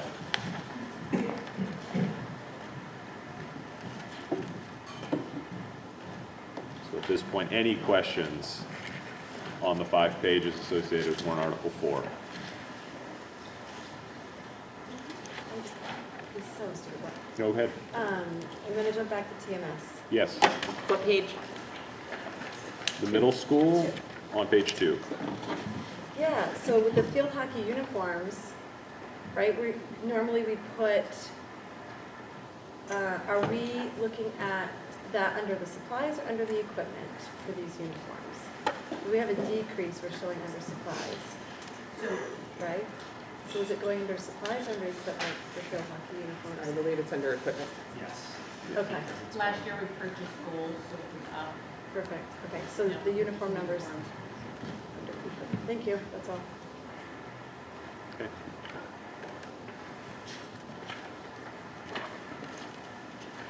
Anything? Any questions? Warrant article 4.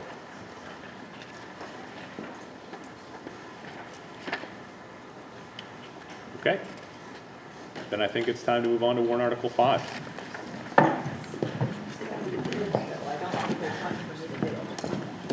Do you want to switch out to your?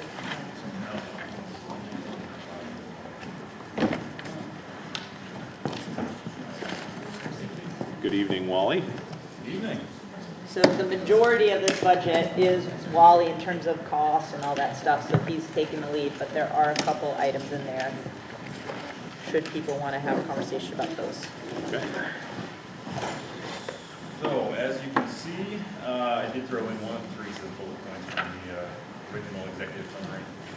There was a reduction in library books, periodicals from 21 to 19.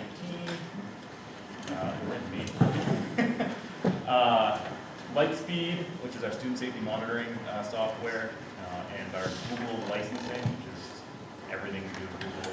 All of our accounts are Google. Both of those were previously covered via grant funds. Those are going away, so that's going to transfer into district cost. You'll see an increase specific to upgrading our antivirus coverage to align with cyber liability recommendations. There's a significant investment in employee training that you'll see in this.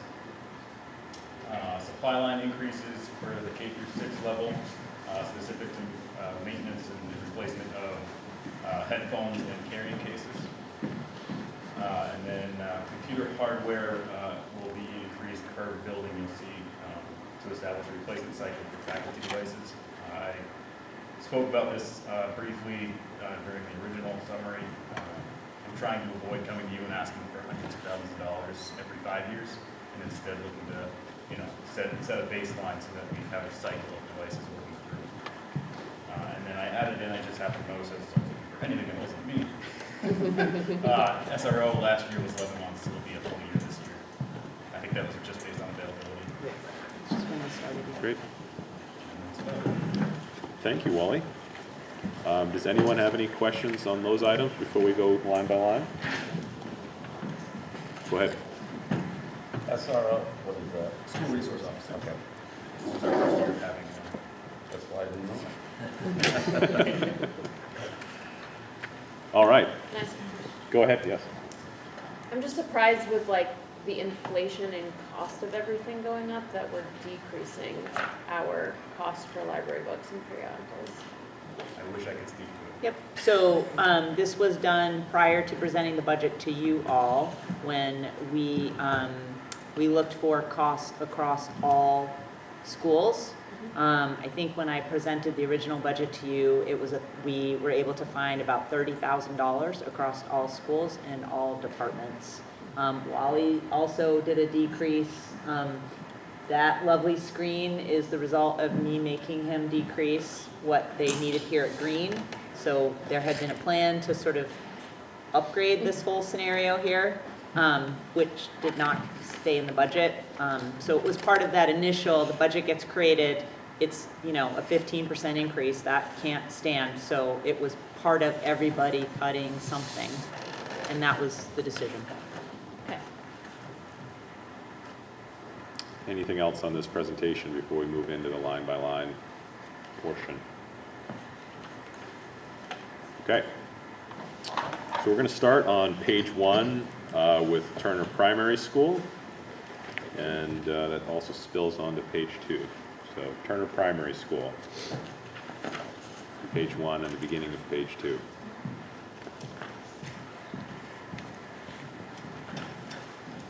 Yes, Kyle. On page 2, what is Swank Movie Site Licensing? That's what it is. The name is Show a movies in class. So this is, we have to get, I mean, there's librarians here, they can speak to that, right? Go ahead, you want to say what Swank is? We had a 5-year plan for it to license to be able to use movies so with copyright issues and stuff like that. And we had a 5-year lease agreement. Okay. Is that- That's common. Any other questions? Yes, go ahead, Tammy. I was just looking through this particular article, and I just had noticed that, and it just seems like the primary school's percentage is higher than all of the others. Like, I'm just, like, why is their library budget increased so much? Tammy, you're looking at the pink sheets, is that correct? Yeah. So that was when I put placeholders in one line per warrant article for the For ESP ESP. negotiations. Okay. It should have kind of cleared up a little bit in the purple because it has now been spread out all over. Well, my notes. No, I'm looking at the right? pink as well because of that, but, Okay. Yeah. yeah. So, but that's the reason. We can come back to that if you still have the question, Tammy, as we move forward. Any further questions about primary school? Seeing none, we'll move on to Turner Elementary, just at the end of page 2, and spills on to page 3. Essentially the west of page 2, page 3, Turner Elementary School.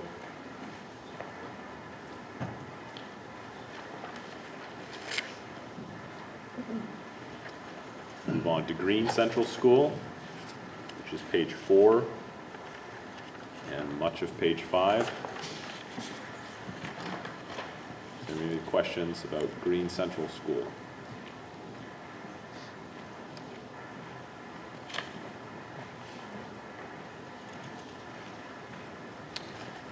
Move on to Leeds Central School, which is the end of page 5 and page 6. A little bit of page 7, Leeds Elementary School.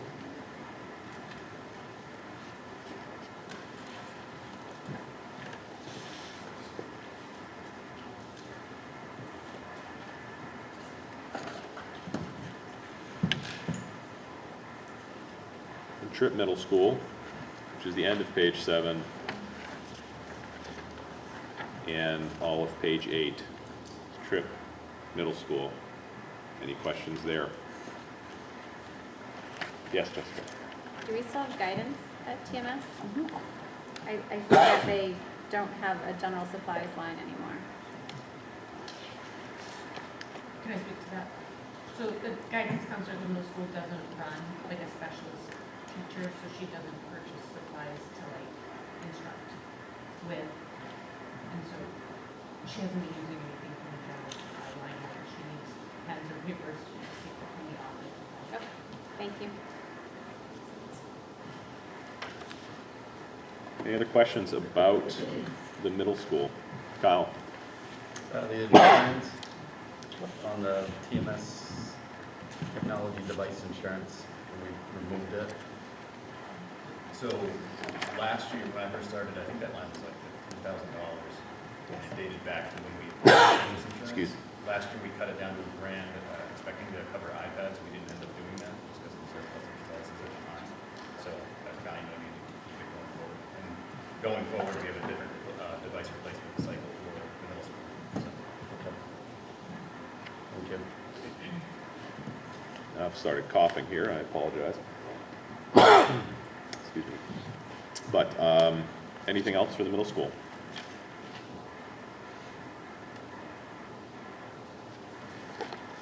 Moving on to the high school, which is page 9 and page 10. Page 9, 10 at the high school. Any questions?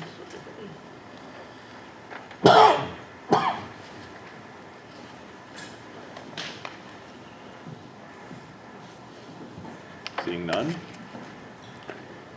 we have effectively district-wide services, which is the rest of page 10, 11,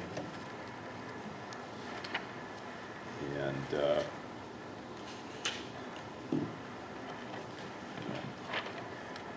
my school organization strategy here, I think maybe has petered out. There is specific to the high school, the end of page 10 and the beginning of page 11.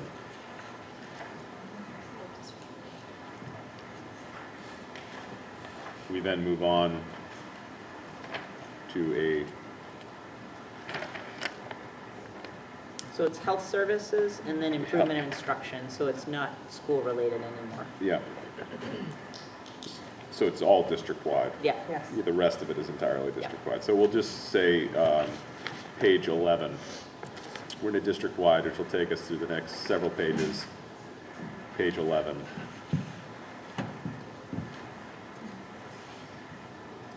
I have a question. Yes. For administration. So, first aid, CPR, AED, refresh training. So something I had asked about previously was, are we having our bus drivers also participate in this? And do we have these safety equipments available to our students on the buses? AEDs, I would say no.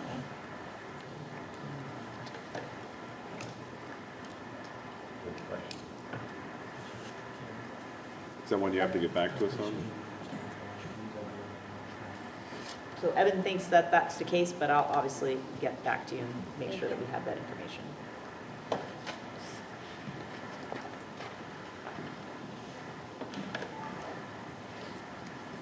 Page 11.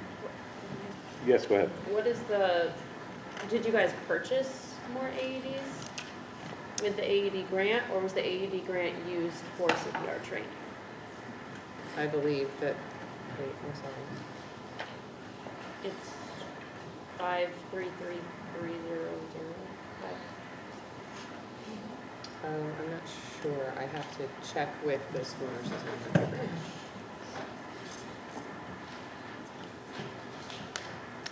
Sounds like we'll come back on that one next time. Yep, sorry.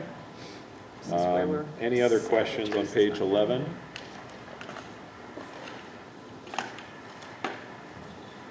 All right, we'll move on to page 12.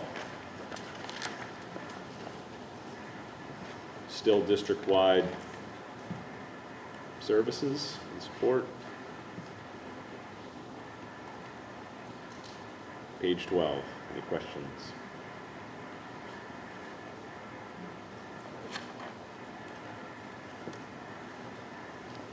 Page 13. Go to page 13.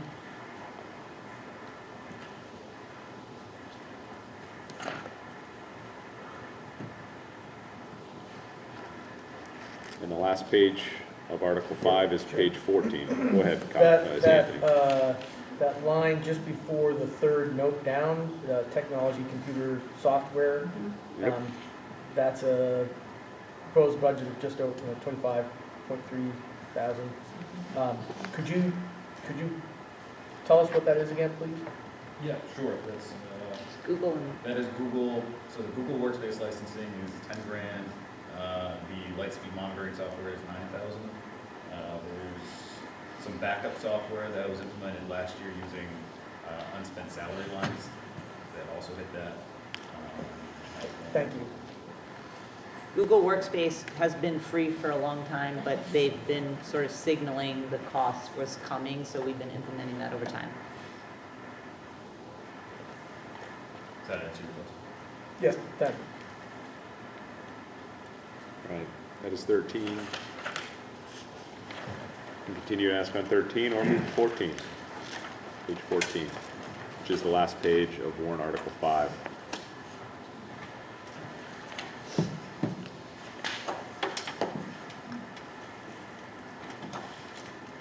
Before we move on, are there any more questions about warrant Article 5?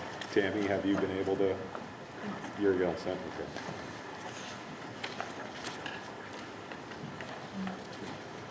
Okay. Thank you very much, Wally. Moving on to warrant Article 6, System Administration. System administration is the superintendent's office and the business office. Pretty straightforward. What you see in there are contractual salary and benefit increases. We did increase the legal fees by 10,000 to reflect actual expenses. The vast majority of our expenses have been new negotiations. And while we are not supposed to be negotiating any contracts next year, I believe that the new state leave law could bring us some conversation with staff around that, because we're going to need to deal with whatever those rules may be. So I'm hesitant to not make sure that we're covered there. There's some increase in staff training to reflect actual costs, and an increase in travel reimbursement to reflect the cost of the Department of Education Superintendent Conference. So the rest of it is, it's pretty straightforward. Okay. Anyone with questions on that? It's pretty straightforward. So. It's from my perspective. We'll see what you guys think. Okay, we'll start with page 1. Page 1, which starts off with school board costs.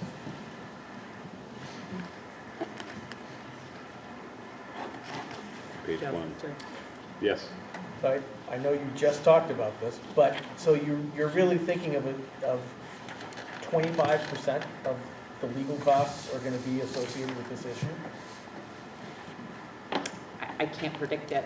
And given what we spent the year prior, And what we've already spent this year. yeah, it's just not realistic.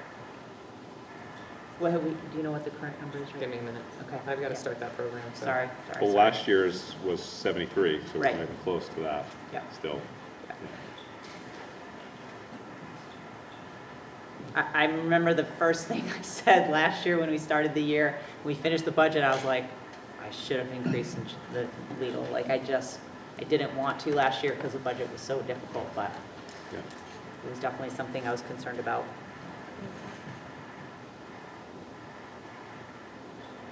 I'm not sure. Is that something you're looking up now, or will I'm you bring it trying, back to us yeah. next time? Well, yeah, we'll get back to it. Okay. If you can. We may Yeah, not be no, able to look it up. It's Okay. here. No. Keep it going.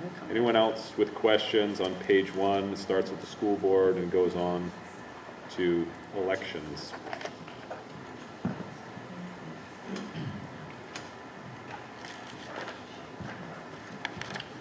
Seeing none. Page 2 is the superintendent's office. Page 2, Gabby's got that, Joe. you do have it. So far this year, what has already been posted is $43,000 in legal expenses, but I do know that 2 more invoices came to my office this week for approval, which would put it over $50,000. So we're already, yeah. We are already over budget, Yeah. and we still have 3 months to go.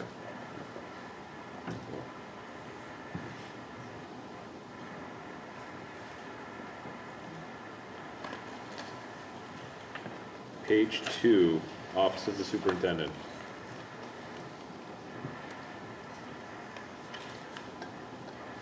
Page 3, Affirmative Action and the Business Office.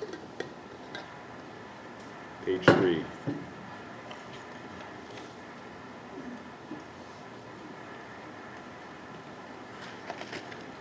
And the little bit of page 4 is continuation of the business office. So, any questions about warrant article 6? Anywhere in warrant article 6? Seeing none, we will move on to warrant article 7, which is school administration. So again, not a lot of changes here. Salaries and benefits for administrators and office support staff. Frontline, which is the software we use for the evaluation system for almost all of our employees now. We're slowly getting that, but all teachers, support staff. Time and attendance, which is the timesheets we're implementing this year to get all of our timesheets done electronically. And absence management, which is what we've been using for a long time. We're pulling all of those, taking full advantage of Frontline, so you'll see those increases throughout. And Green, the big increase for Green is they need translation services for family. So those aren't for a student, but those would be for conferences and things like that where you've got to make sure that family members can participate. Okay. Any questions before we get going on warrant article 7? Seeing none, let's jump in. Page 1, Turner Primary School. Warrant article 7.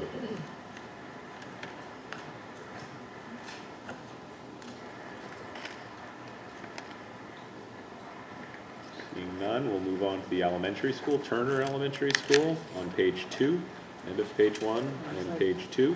Where's my purple sheet? Change. You're good. Turner Elementary School.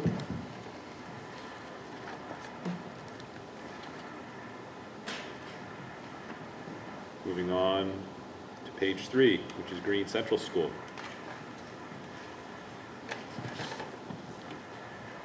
Just a couple lines onto page 4 is Green Central School. Page 3 and a little bit onto page 4.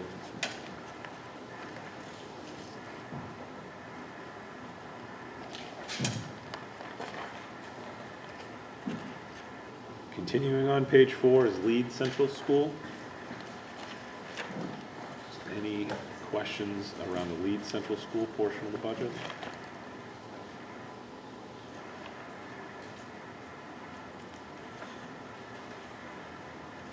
Moving on to the middle school on page 5.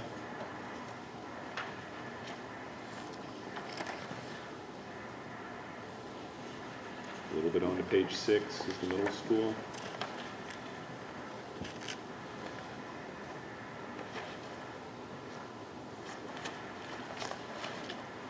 And the high school, the end of 6 and page 7 is the high school.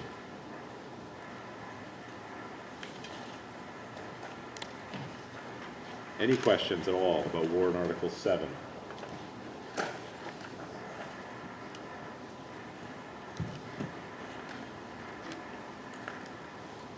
Seeing none, we will move on.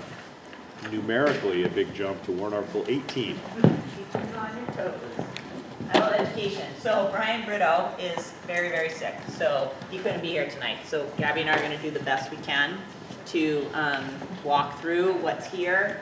I think the big, just being clear that we're no increase to what. Just before we go too far. Yes.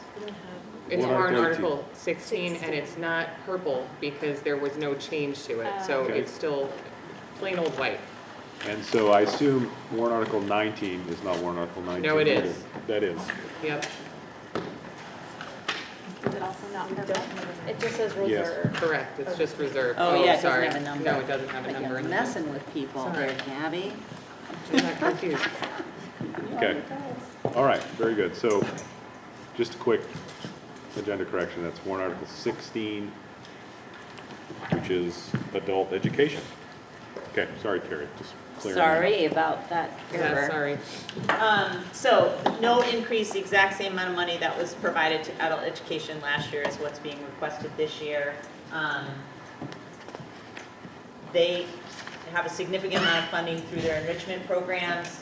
During this year, they're offering 173 classes. 368 members of the community have signed up and participated in enrichment. In terms of academics, they've offered 88 classes this year to the students that they are working with and supporting. 40 students are currently working on their high school credential. So it's a busy place. PTV was talking about that. We've got a lot of, I think that's it, yep. We've got a lot of kids there during the day, which I think is actually, it's nice. It gives us, for those of us who are in the main office, the central office, it gives us that connection with kids that we might not necessarily have. And I think there's several staff members who aren't working with adult ed, but end up making really nice connections with those kids. And I think it's a mutually positive scenario. So that's what we got. Great. We have 6 pages here in warrant article 16. We'll start on the first one. Page 1.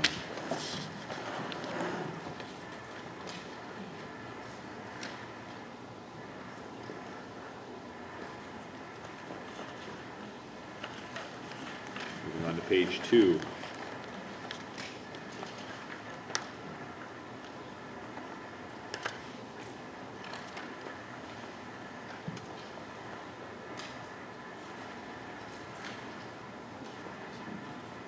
Page 3.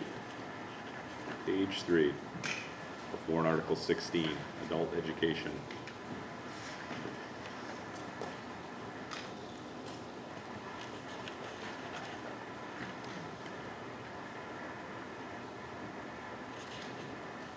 Page 4.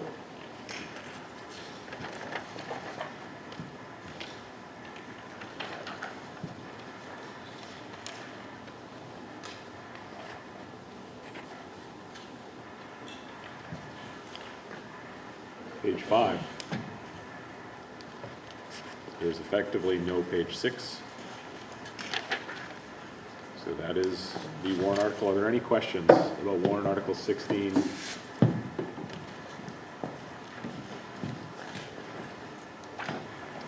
Seeing none, we'll move on to warrant article 19, which you will find tabbed in your book as reserve. With no number. Yes, and that's because each reserve account has to have its own warrant article, so I was condensing. Sorry for the confusion. No, very good, very good. So for the reserve funds, the capital reserve funds, this year we are proposing to establish a special education reserve fund with a recommendation to transfer $200,000 into this. This would help offset unanticipated expenses due to an increase in special education enrollment, which would require additional positions and supplies to support the needs of the students. We're also recommending the establishment and transferring of $100,000 into a regular instruction reserve fund. Again, this would allow us to cover expenses for an additional teacher or supplies if there were an influx of enrollment that was not anticipated. We're also recommending that $700,000 be added to the existing capital reserve fund, capital repair reserve fund. This is a general capital repair fund which could fund any upgrades necessary to the district. It could help offset expenses related to work that we're doing with EEI in regards to a capital improvement plan. Also offset expenses related to upgrades of lighting, to reduce overall electricity costs. It's broad, but it's also defined by capital repairs.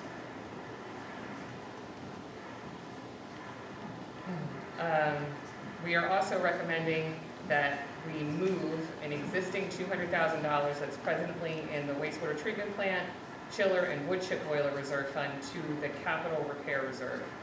This would allow the funds to be used to support any facilities repair or upgrade, including but not limited to the wastewater treatment plant, chiller, or wood chip boiler. I think it's also important to note that transferring all of these funds, the proposed total of $1 million, is not a part of the budget. It is using the unallocated fund balance, which is accumulated over years from unspent amounts from previous year's budgets. So it's to help offset the expenses in the future. We anticipate there will be upgrades necessary. We know that there are upgrades necessary. It's just putting it together into a combined program. Yeah, go ahead. So that, that fund that you just, that we're trying to allocate monies from, the current value of that is what?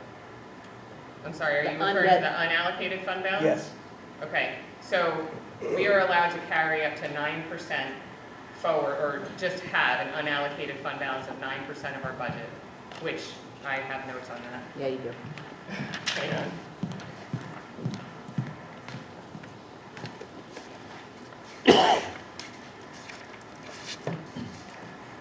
Okay.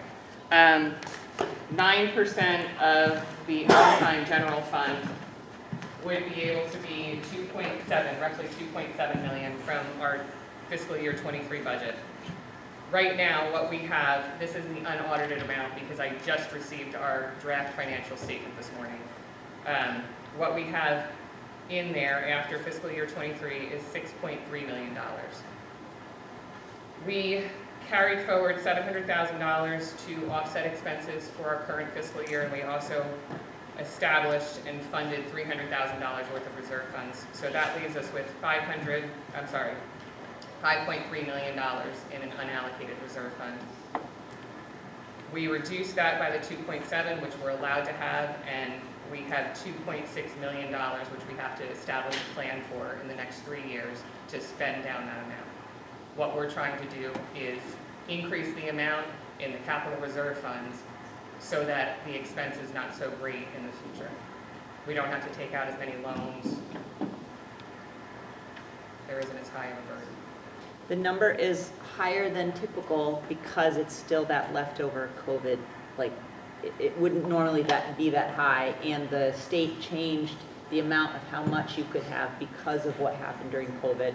When, you know, you stop school in March and you don't spend the rest of, you know, a whole chunk of money, you end up with more than what you had. So we're definitely in the phase now that we have clean accounts and good audits, and we actually know what it is of making that plan, and in particular with capital reserve. I'll say one thing about the special ed fund. We've never had one before because the problem with a reserve fund for special ed was that the state, if you spent money from it, the state would not allow you to count that as money spent towards the ED 279. So the ED 279 gives us money based on how much money we spend in special ed. If we spend out a reserve account prior to now, that wouldn't be considered what we've spent on special ed. But now they're allowing us to do that. So by establishing this, it does help us be a little tighter in budgeting, even though it doesn't feel like it, but feel a little bit less like on a tightrope with the special ed budget, always worried about, you know, one student moves in who has a lot of high needs, and the next thing you know, you need $60,000 that you didn't budget for. So the goal is to try and be tighter in that budget, knowing that that safety net is there.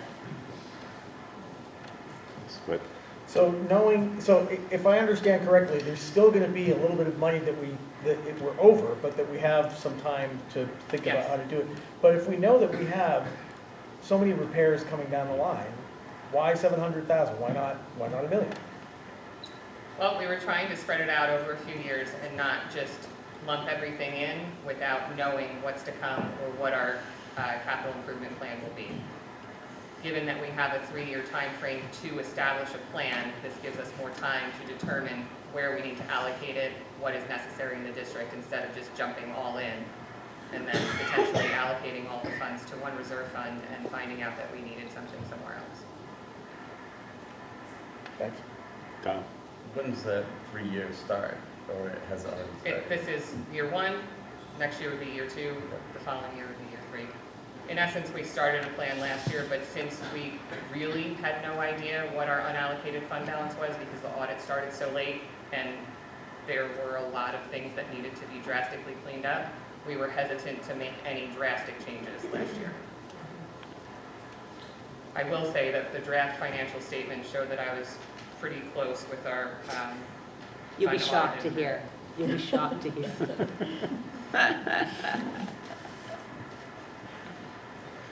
Any other questions about the capital reserve funds? Warrant Article 19. Probably 19, 20, 21, 22. But... Is that right? And we currently have a technology one we established for Oh, this I'm budget sorry, year. I didn't add that on Yeah. there. So what we're also going to ask is for the board and the taxpayers to vote to continue the board to be able to approve spending on the technology reserve fund. So we don't necessarily have to do that every year, but it's good to remind everyone that the reserve fund is there, and if needed, the board can approve spending from it. Okay. Thank you.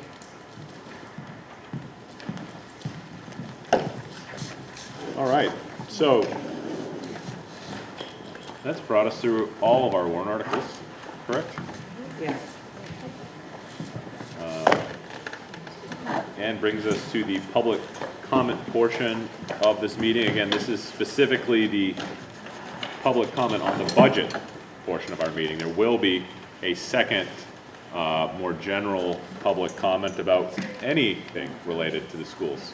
But we're going to start now with this first public comment, and I am just going to quickly read through our public comment kind of preamble here, just so everyone is clear on the rules. I'm not going to read it again for the second one, but I will read it here for the first one. And I just wanted to say that our board meetings are conducted for the purpose of carrying out the official business of our schools. It's important to note that at meetings of the board, they are open to the public, however, they are not public forums. At each full meeting of the board, time is allocated to provide opportunities for citizens and employees to express opinions and concerns related to matters under consideration by the board. These comments shall be within the guidelines set forth in policy BEDH, public participation at board meetings. Copies of this policy are available on the website. In that policy, there's a few things I'd like to highlight. And that first one is the chair is responsible for recognizing all speakers. We ask the speakers identify themselves by sharing their name and town of residence, and each speaker will be limited to 3 minutes to express their views. Speakers should direct all comments to the board, specifically the board chair. And this is an opportunity for the board to listen to the opinions of the public that relate to school and education matters. It's not intended to be a conversation or a debate of issues. We know that school-related issues can be emotional, but we ask that civility is maintained. We will not permit profanity, gossip, defamatory comments, shouting at one another, or comments that disparage or attack individuals or groups. The board is faced with many important issues, and for the sake of efficiency, the board discourages duplication or repetition of comments. Additionally, the board will not permit complaints or allegations against staff members. We certainly care about these concerns, but they are personnel matters, which the board is not permitted to hear in public. If there are complaints against staff, these will be handled appropriately through our complaint policy KE. Just to reiterate, this is just a highlight of key points. For a complete version of the policy, please refer to BEDH. Now, the one exception to everything I just said is that we are in a workshop right now for the budget. And as such, we want to make sure we're getting questions and information back and forth on the budget for the purpose of this workshop. So feel free to ask questions. If we don't know the answers right now, we will get back to you later. So, yes. Hi, I'm Amanda Caven. I am a citizen of Green. I'm also a 5th grade teacher at Green Central School. I'm also a grade level leader for the district, PBS Tier 1 coordinator, member of the GCS leadership team, a mentor teacher, a union rep. I was on the strategic planning committee. I'm on the stipends negotiations team. I have 2 kids who go to, one goes here as a 6th grader and one starts at high school. And I am here today to represent the staff and students of our school because we found out that we're losing 2 teaching positions that are being shifted to Turner. Not the teachers, just the positions. And we are hoping that we can keep these positions because we have some high needs grade levels that are going from 3 classes this year down to 2 classes next year. and to combine some of those behavioral students into 2 classes is going to be very challenging where to place them. And then also the teachers are going to have a hard time managing the individual behavior plans that these students have. So we're looking at, and we have a high number of move-ins. So I think right now it's looking at like just numbers across the board. We have less numbers than Turner has. So we get that they have needs, they need the positions that they're getting. However, we're asking that we get to keep our positions and then we just add to them. So one of the things that we talked about on the strategic planning committee was teacher retention, and we know that the stress of not knowing if you even have a job next year is very hard. And then being continually moved because we're losing, like if we're going down to 2 4th grade classes next year, then that one of those teachers has to move to a different position. So they're learning 4th grade curriculum, and then they have to go learn 6th grade curriculum potentially, and then they have to go down to maybe a 3rd grade curriculum the year after because we're always shifting positions instead of just keeping the 3 positions that we have. So we're asking you guys to look at our current students' behavioral, social, emotional needs because we do have a high number. We have the Margaret Murphy program here, that full capacity.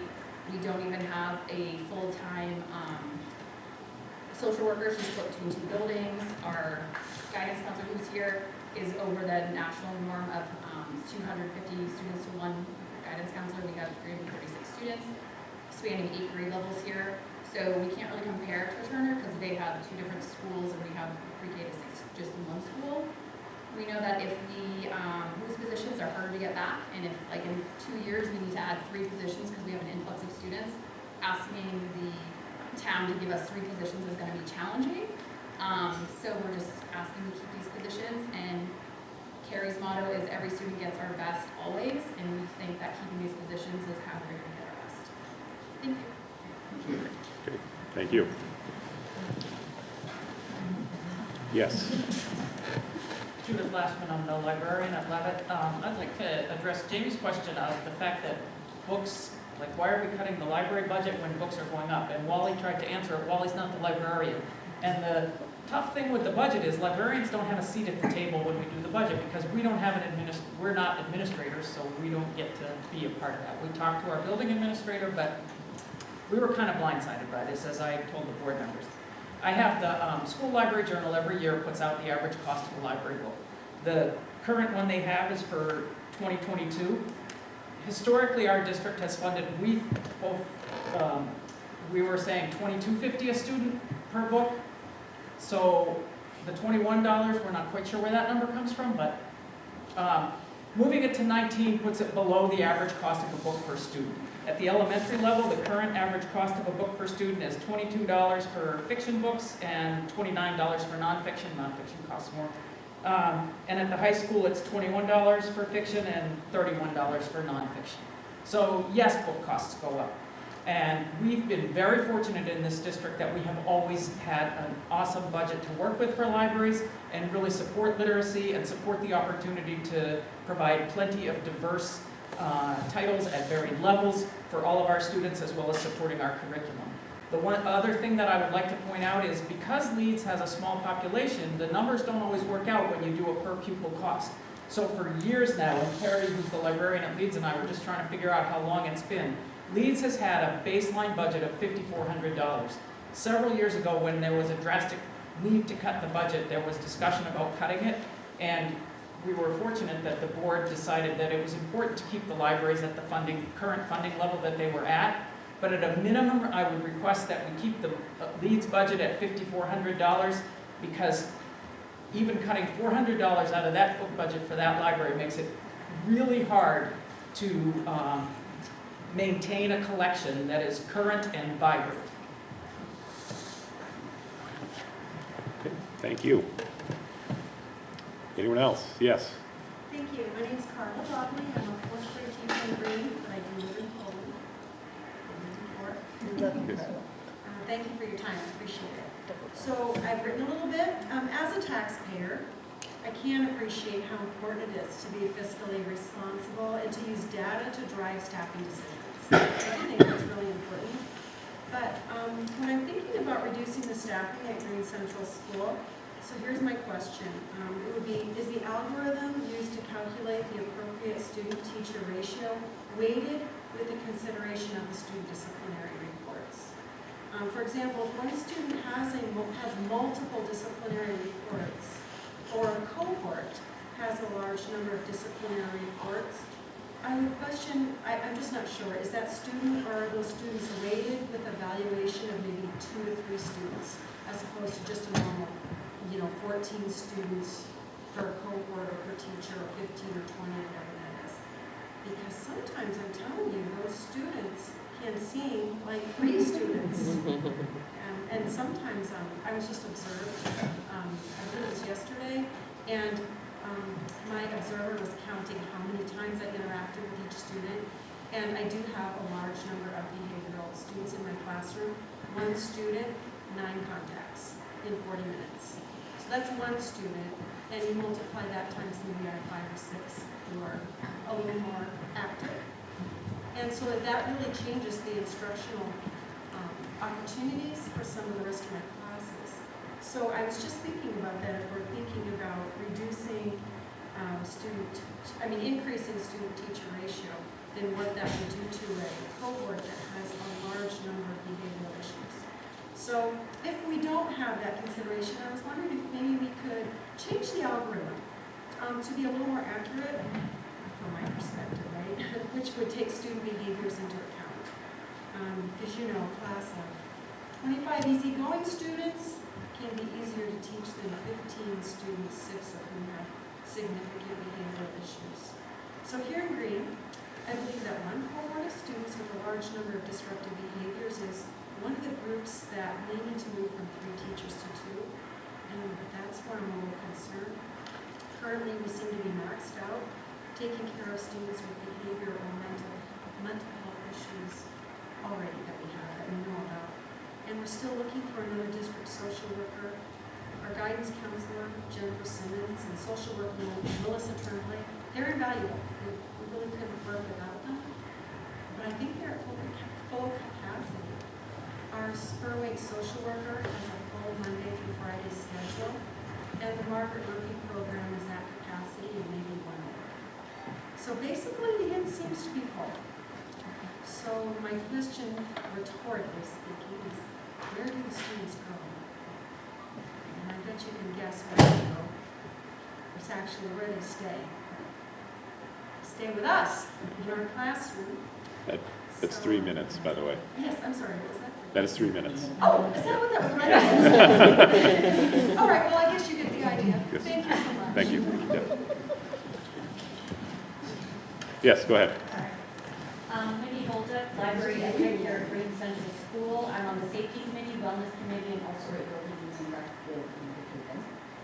I am from Auburn. We just got a new high school, so taxes have skyrocketed. So I'm going to try not to repeat.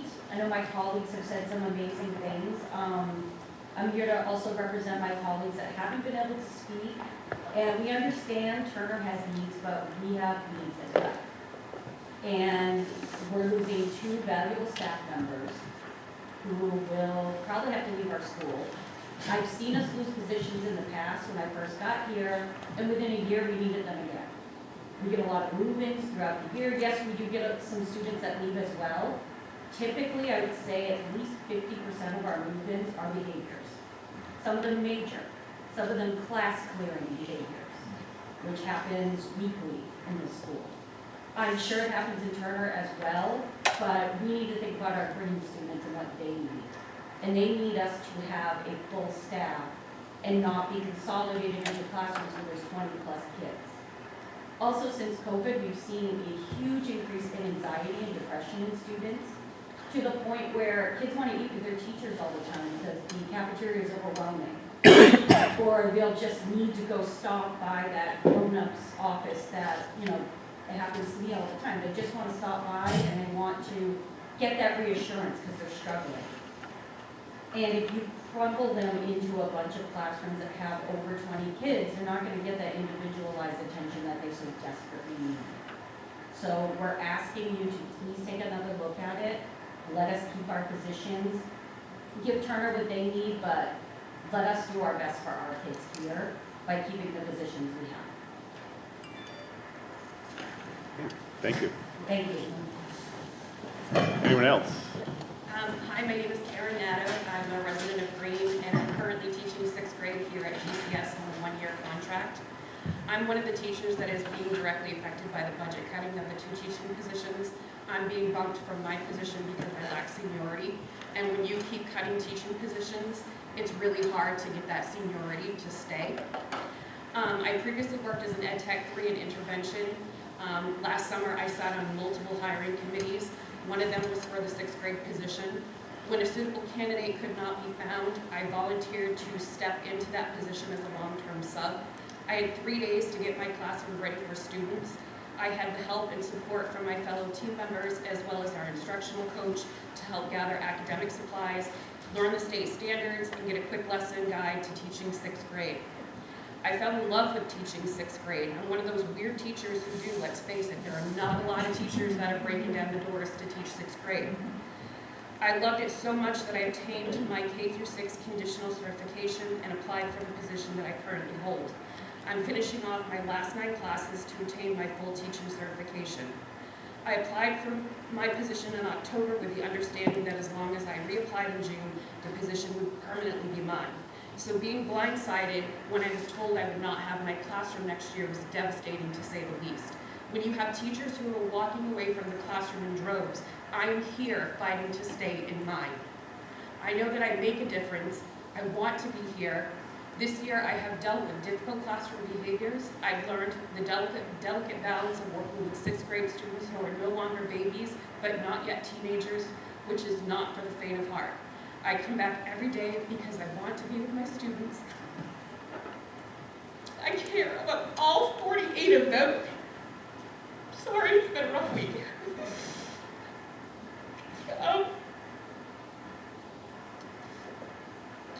I care about not just their academics, but about their well-being. I've been told that I'm welcome to apply to other schools in the district, which is fine, but there is no other school like GCS. My coworkers are the most incredible group of individuals that I have ever worked with. Their support has meant the world to me, especially my veteran 6th grade team teachers, who I've learned more from in the last few months than I have through sitting in any of my college classes. I am supported, I am valued, I am loved, and when a teacher feels all those things, then a student also feels supported, valued, and loved. Teachers should never be on the chopping block when it comes to budget cuts. We are the ones who are in the trenches day in and day out and dealing with whatever behaviors, rules, regulations are thrown our way. Remember, we aren't in our classrooms because we have to be, it's because we want to be. This all started for me when I volunteered to step into a position because a suitable candidate could not be found. The same thing will happen again in August when our numbers of students jump and teachers will be needed. It does not make any sense to cut current teachers who have gone through the observations, who have established relationships with students and staff, and who want to be here. So don't cut any more teachers, please. Thank you. Do we have anyone else? Yes. I wasn't going to speak, so I probably won't be as well spoken as everyone else. But I'm Jennifer Bassett. I teach 3rd grade in Green, and I have for 20 years. Well, one of those years was in 2nd grade, but all the rest have been 3rd grade. So I know 3rd graders. And the 2nd grade this year is one of the positions that those 3 classrooms are going to be made into 2. So it'll be my class and Sarah Jordan's class. We're both veteran teachers. And this isn't a numbers issue in the classroom. This year we have big classes. I have 19, Sarah has 18. They're larger classes for us, but this year's class is manageable. They're a great group of kids. There's not a huge behavior need. The 2nd graders coming up is a totally different group of kids. They're going to need more. They're going to need more. And Sarah and I will work to give that to them, but there's not going to be the support from the guidance counselor because she's so stretched thin. And I think that we really need to think about that. And it's not just the kids with the behavior problems that I'm worried about. I'm worried about all those other children that are sitting in the classroom and how it's going to affect their learning too. Because there are a lot of them and it will affect them. Thanks. Thank you. All right. Anyone else?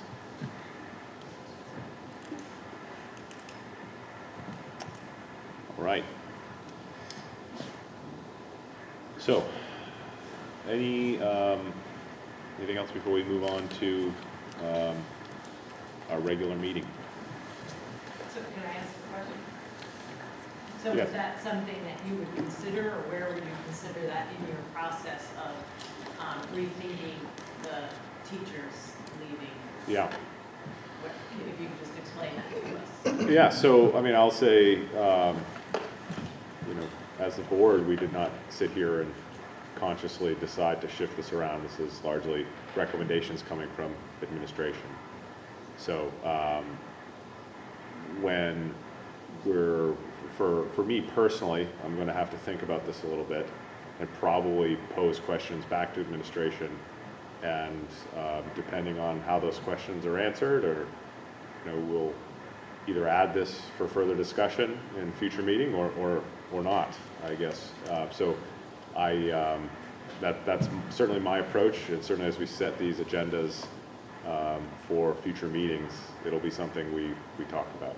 But I don't know if any other board members have any other thing they'd like to add to that.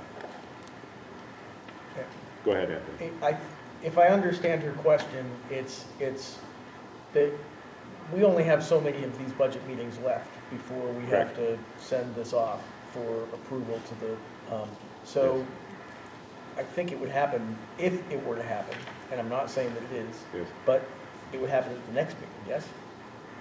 We don't have more than the next meeting to make a decision like that. Right. Right. We wouldn't, as hard as it will be to make a decision like that next meeting, That's it's when it really would the have to last happen. chance we have. Yes. Right. I mean, I'm saying that. I think we could actually make changes on the floor in the auditorium of the high school, frankly. But I don't think anyone wants to be doing that kind of thing. Look at Okay? Gabby. So. I'm not laughing at the issue, I'm laughing at Gabby trying to figure out how to do that legally. I can't. Yes. Right? Not the issue, please don't take that as that. Just But looking here. so I mean, there's always time to make changes. It's just, next meeting really is the last convenient time to. Okay, and it's even, For Gabby. uncomfortably Right, convenient. I can Yeah. do it, it's fine. So, but yeah, so I don't have anything else to say about it. I guess tonight I'm gonna have to ask questions and find out some more myself. And so my understanding is that you would ask questions of the administration, and so I'm wondering, you have 17. Yes. We are 17 sitting Yep. here. At some, would there be Again. an opportunity for you Right. when you have those questions to Right pose them to us as well? now, that was like a public comment period. Right. Like I said, it's not, the point of it is not to necessarily get into new items on the agenda or have a big discussion, but it's for us to hear opinions and thoughts from public. And you asked how we might proceed in this. Yep. No, I appreciate that. I just wondered if you had questions. There's definitely questions. And if we need to invite folks back, right, for further questioning, that's certainly something we may do, okay? But I'm certainly not, I don't have any path forward for that right now, Right, sure. okay? I just know that we'd be willing to come back and answer any Sure. questions that you may have. So I do think a question was posed that I'd be very curious to know the answer to. So I think our fourth grade teacher talked about students and maybe students being weighted. And so I didn't know if you could come back to us at our next board meeting with the amount of IEPs or 504 plans that are encompassed in those classrooms that are going to be shrunk down. My other question along that same lines is if these positions do indeed have to be moved to Turner schools to accommodate their needs also, if the behaviors are as anticipated difficult for these classrooms, is our warrant article for special education funds able to flex next year and support green with like special ed techs? Both of the warrant articles that we're proposing, one for special ed and one for regular ed, would accommodate anything that we need to do that's hiring in the middle of the year that's not anticipated in both special ed and regular ed. Thank you. Yeah. Peter, yeah. Piggyback on Jessica's question, I don't think it would be the information I think is very good and something we probably need, if not at this point, for definitely future meetings moving forward. But I don't think it should be anything that we look at just one school. I wouldn't want to see a report for the green classrooms only. You know, if we're comparing it, we need to compare it to the lead schools, the Turner schools, and see how the whole weighted system works. That would be my only concern, is to make sure if we're looking at something, not to look at one specific area. Go ahead. Do we have open ed tech positions in green that are not filled but budgeted for? And you don't have to answer that now. We have 2 right now, open ed. Yes. Yeah, we have a special ed tech 2, special ed tech 3. They're currently being staffed by subs that are pretty reliable every day, and we're very pleased that that's where we are. And there's a 3rd intervention ed tech 3 position currently open. So 2 sped, 1 regular ed intervention. All right. Are we all set with this before we move on? Thank you. Yes, thank you. That concludes our budget workshop for this evening. You come back.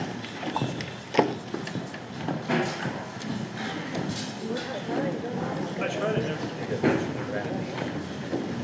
You still have a lot of meetings.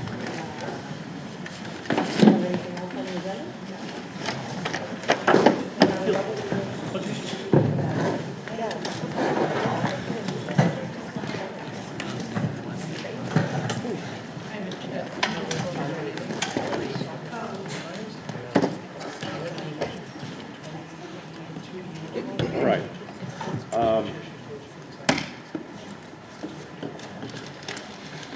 Debating whether we should take a couple of minutes before we move into the rest of the meeting. Or just keep going. Plow through. Just, okay. I said it would be earlier tonight than last week. Let's go. All right. Plow through. Let's keep going. We didn't, we're going to get to it in a second here.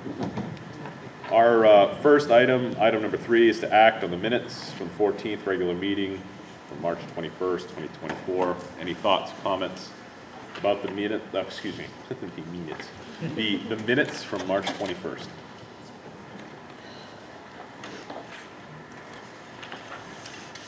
Anyone? Seeing none, they will be approved by unanimous consent. Tonight, I do have a short report, and it really is just a quick commentary on our public comment policy. I talked about it a bit earlier, but there was some question on it last meeting. I just want to reiterate that our policy right now, which is BEDH, I highlight it every time we get into public comment. I don't have it as a specific bullet point in that summary, but one of the very first points made in that policy is it speaks to citizens and staff of the district are the folks who are granted the floor by policy. Anyone else is granted the floor by the discretion of the chair. As far as I know, and I've looked back, I have not granted anyone other than staff of the district or citizens of the district to speak. I personally am not going to hand that discretion out lightly. In fact, my plan is that I don't really want to have that discretion, frankly, because I think that could be ultimately something that could be problematic if we're allowing certain people or others not to, based on what, it's very unclear. I'm planning to stick to this, that it's citizens and staff of the district are the folks that speak at public comment and submit public comment. I just wanted to be perfectly clear about that, and that's based on our current policy. So that's what I have for report tonight. Any questions about that? Okay, moving on. We are now moving into public comment, the general public comment. And quite a few folks have cleared out, so I'm not sure how many people are still interested in speaking. I did highlight kind of the guidelines of our public comment period already once tonight. I'm not going to repeat that, but do we have someone that's wishing to speak? Anyone? My name is Susan Shaw. I'm a resident of Turner, and I did teach at Green Central School in the Title I program for 11 years. And I just wanted to make a comment about the teaching positions at Green. I have no knowledge of how that decision-making process happened. However, there have been 2 times that I'm aware of since 2005 where the decision was made not to cut teaching positions based on not only the high behavior level of a certain cohort of class, but also their low academic standing. So I think if you're going to look at the data and look at the behaviors, you also need to look at their academics. Because if you have high behaviors in a group and very low academics, and you squeeze them into 2 classrooms just because the numbers look right, it's a disaster. The one class I'm thinking from Green Central School was the Class Gone Wild that the newspaper dubbed. And that class was horrendous their whole way through. But they had to have the larger classes in order to meet their academic needs and their behavior needs. And there was also one at Turner Primary School as well, Turner Elementary School, excuse me, that looked good on paper to cut it from 3 classes to 2, but when you got down to the nitty-gritty and looked at that data and their academic performance and the behaviors in that certain class, the decision was made not to do that. So it's not something out of the ordinary, but just looking around, I know that Peter may have been around, I think, for at least the Green Central School one, but many of you probably haven't.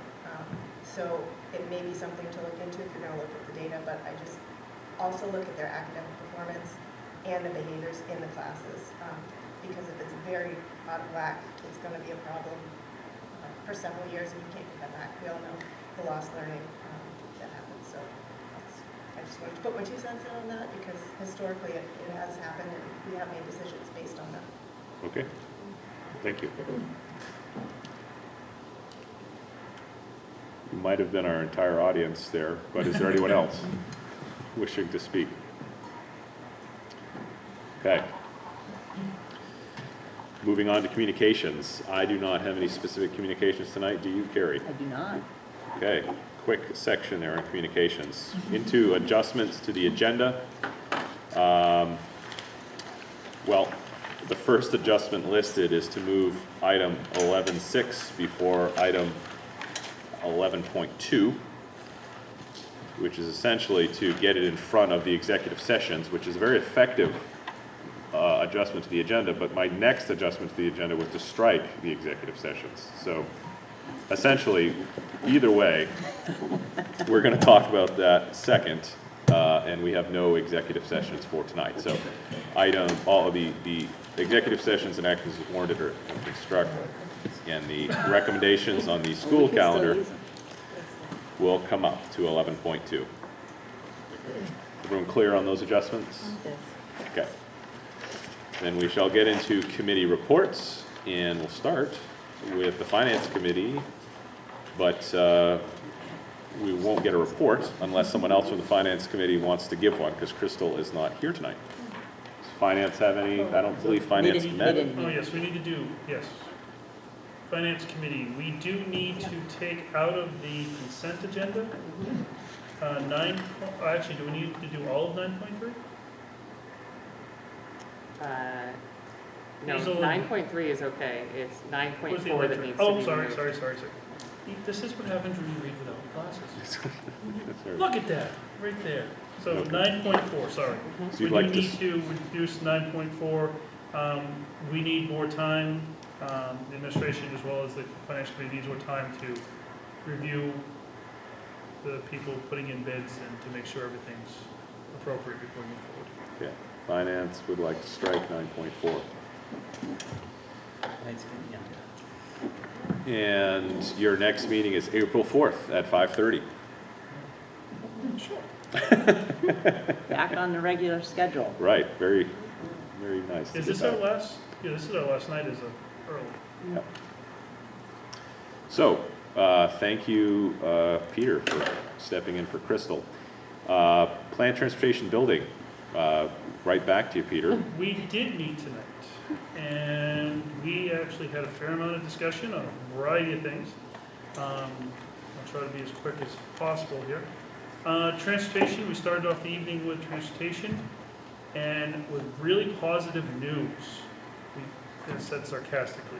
We are down 3 drivers. We're not looking that we're going to be able to get them anytime soon.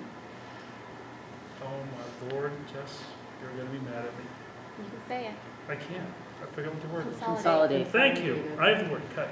Oh, jeez. We had to consolidate runs in Turner as well as consolidate runs in Green by reducing the runs by 1 in each town. This is looked to be staying probably the way it is for the rest of the school year, even if we do get a driver or so back, just to try to keep some consistency. And we don't expect to be able to hire enough drivers to make do. So that was basically the extent of the bus cancellations. We do have, oh, wait a second, in there as well, we do also have some routes being canceled, a couple runs being canceled, I thought we talked about, coming next week as well. Oh, yeah. Yeah, but that's not a permanent thing, yeah, that was just something that popped up, yeah. Bus rate has been nothing but positive news in the world of bus rate. It's now moved out to everybody, and we're just trying to encourage everybody now to sign up. That took us to facilities. Good news there as well. TPS, we have our water testing. We had our 3rd clean test in a row, but testing will not stop. But as of right now, water is coming out nice and clear and safe to drink. We have currently the water holding tanks that are in the budget. We'll be dealing with somebody to actually record the flow to figure out exactly what we need to purchase for tanks. And then within the next year or so, and we need to really do some work to central office for 2 primary reasons. One, it's been neglected for many years because when budget cuts happen, guess who's first on the block? And that's central office. And also, it is also the home of a growing program called Adult Ed. So those 2 combinations. We will be looking at proposals on what needs to be repaired, and also district-wide, we'll be doing a district-wide review of all the buildings and to see what we have for space and where, and try to figure out how to make everybody work smoothly. There are a couple minor issues, specifically water leakage, that we have some faucets specifically in Carrie's office that aren't supposed to be there, coming straight through the wall. So we need to try to fix those actually earlier than later. We then discussed capital repairs projects that were taken out of the budget. Those came to you a little bit earlier in the evening. We recommended bringing those back if there was. Those are pretty significant items that we felt, specifically the 3D printer one. People donated 3D printers. We figured we ought to be able to use them, but we can't use them unless we pay to get the electricity run to the classroom to use them. And driveways are not getting any better. And last of all, we talked about certificates of insurance for anybody who uses the schools, regardless of who they are. If they're not a school organization, such as PTOs and so forth, they do have to show us proof of insurance before they can use our facilities and make sure that we're covered. We reiterated that. And that was the extent. Our next meeting, I believe, is the 20-something. 25th. 25th. At 5:30. Yes. Thank you, Peter. Curriculum and policy, Jamie. Yeah. Okay. So Anthony had asked me for an opportunity to address the board regarding a statement he made after our last committee report at the last meeting. So I'm going to give him the opportunity to do that briefly prior to my report. Thank you, Jamie. I did ask for the opportunity to correct myself. I did make a statement that no one on the board had discussed my amendments to IJJ with me. I was not remembering correctly. I apologize for that, and I just thought I should do so publicly since I had said the comment before publicly. So, thank you. Perfect. All right. We did not meet today. Our next meeting will be April 4th at 5:30 p.m. We continue to work off of our timeline that we established for IJJ. So on April 4th, I hope that we can start working collaboratively as a committee to build a policy that addresses the community concerns with administrative and educator feedback. That's per our timeline. And I always like to review that with the board. So our next goal will be to have admin and legal review a submission of a proposed policy or policies. And then at our April 26th meeting, we'll review these, make any necessary revisions, and it's our goal to have a recommended policy to you again by May. April 26th? I think she, Is when we'll make any revisions and. April 25th is the board meeting. Is there a curriculum meeting on that meeting? Yes. Okay, Yeah, I just probably the wasn't sure if I missed there was another meeting. Yeah, I Sorry. said the 26th. I meant the 25th. Okay. Sorry. no, that's I'm good. not going to make you come to an extra meeting Okay. after. That was good clarification, though. Yeah.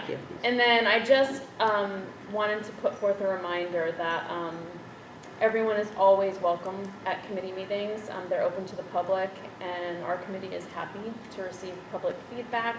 That is best received via email, but due to time constraints and efficiency, we only have 50 minutes during a committee meeting to get all of our work done, so we do not take public comment at committee meetings. Okay. Thank you, Jamie. We'll move on to AFS CME Council number 93, Local 2010, AFL-CIO. Super fast, we have not met. We will be meeting on Tuesday of next week, so I will have an update after that. Great. And we have a student representative tonight. Do you have a report you'd like to give? Yeah, I have a couple things. So the spring sports have started. They're in the gym. Hopefully the snow will go away and everything will dry out someday so they can get outside. And also on Tuesday of this next week, the math team will go to the state. Great. I was just asking about the math team. That's very good. Very good. We don't have an assistant superintendent report tonight, but we do have our superintendent here, Carrie. I'm going to be brief. I'm just going to talk about the calendar that is in the consent agenda. It's pretty much exactly as it was last year with a couple things to note. During teacher negotiations last year, we added 2 additional work days for teachers, workshop days. This year's calendar, because the contract was settled so late, we put those 2 days in June. People are really excited about that. So this puts them in August. So they are still 2 days, so teachers will come back if you see that on the 22nd. We'll see how super excited people will be at that. I am used to that in my previous district. I think once people experience it one time, I don't think there'll be an issue, but it is a change. And then at the end, in June, we typically put in 5 snow days. But if we put in 5 snow days, that would have us coming back on Monday, June 16th for a half day. And the administrators convinced me that might be mean. So I dug my heels in and then changed my mind. So now it is 4 snow days with the remainder to be remote, so that we do not have to come back on a Monday for a half day. So those are the 2 highlights. Everything else is virtually the same. Yep. Clearly, I didn't have a kid in the district anymore. Have we used up our snow days? Yes, so there's a Sorry, storm just- on the horizon for Tuesday. Yeah, they're talking We snow have next not done a remote day yet, and it's stupid springtime, and we may, yeah. Yes, looking I know, right? looking forward to that. Yep. Yep. I'm out. Yep. Any other questions for the superintendent? Okay. So we are now moving on to the consent agenda. We have struck item 9.4, but the rest of these items, which I will reiterate right now, are to be acted upon collectively unless a board member asks, and that ask must be seconded, that be acted upon individually. So we have item 9.1, which is approval of the fiscal year 25 school calendar that was just highlighted by Superintendent Med. We also have the consideration and approval of the Finance Committee's recommendation of January expenditure and operating reports. We also have consideration and approval of the Finance Committee's recommendation to lock in on diesel and heating fuel costs for fiscal year '25. Is there a motion to approve those items on this consent agenda? So, By Peter, Second. seconded by Jamie. All those in favor? It's unanimous. Okay, moving on. There is no old business, but we do have new business. 11.1. To be acted upon, oh wait, what is this? Oh yes, instructional nominations. To be acted upon collectively after nominations have been read by the superintendent. Would you like to read through these, Karen? Good. Jana would like to just be so excited. So we have the opportunity to hire Kim Close, who is an experienced, trained special education teacher for Tripp Middle School. Jana, do you want to highlight what you think makes her so awesome since you're sitting right here? She has experience with behavioral support and likes middle school students. She has over 20 years of experience. She's friends with a couple staff in our building and I've heard good things and is interested in moving. She calls it home, although she doesn't live in the area. She used to for quite some time live in this area and is looking to get back into a more rural school system. And so very, very excited to have her experience come next year. Yep. You guys are acting like you caught the leprechaun. We did. Yeah, we did. So, The best leprechaun. any questions around this? I guess we should make a motion here. A motion to, because that is the only one. There's nothing else on the list. Is that correct? Okay. So, make a motion to approve the instructional nominations that were just read by the superintendent. Anthony, seconded by Kyle. Any more discussion around that? Questions? All those in favor? Okay, that is unanimous. And we will now move on to no, there are no executive sessions.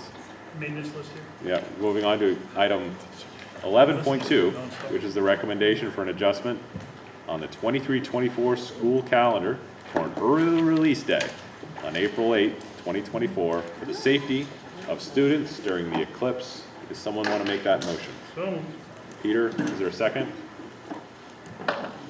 I will second the motion. And we're on to discussion. are other schools doing? Yes, all schools So- are doing it. Go ahead, Kyle. That day. How much viewing is there actually going to be in this district versus Presque Isle? Well, let me, because But if you have I had a that, reaction to this, which was like, what's Joe going has on? What are you doing, Carrie? Version something like I that. had a So- discussion with my wife. Right. So this is So, yeah, no, oh my goodness, this was exactly what I said to Carrie. I had a discussion with my wife. Making fun of people. But, so just because we're not in the path of totality, there is still, we're in a path of 90% obstruction.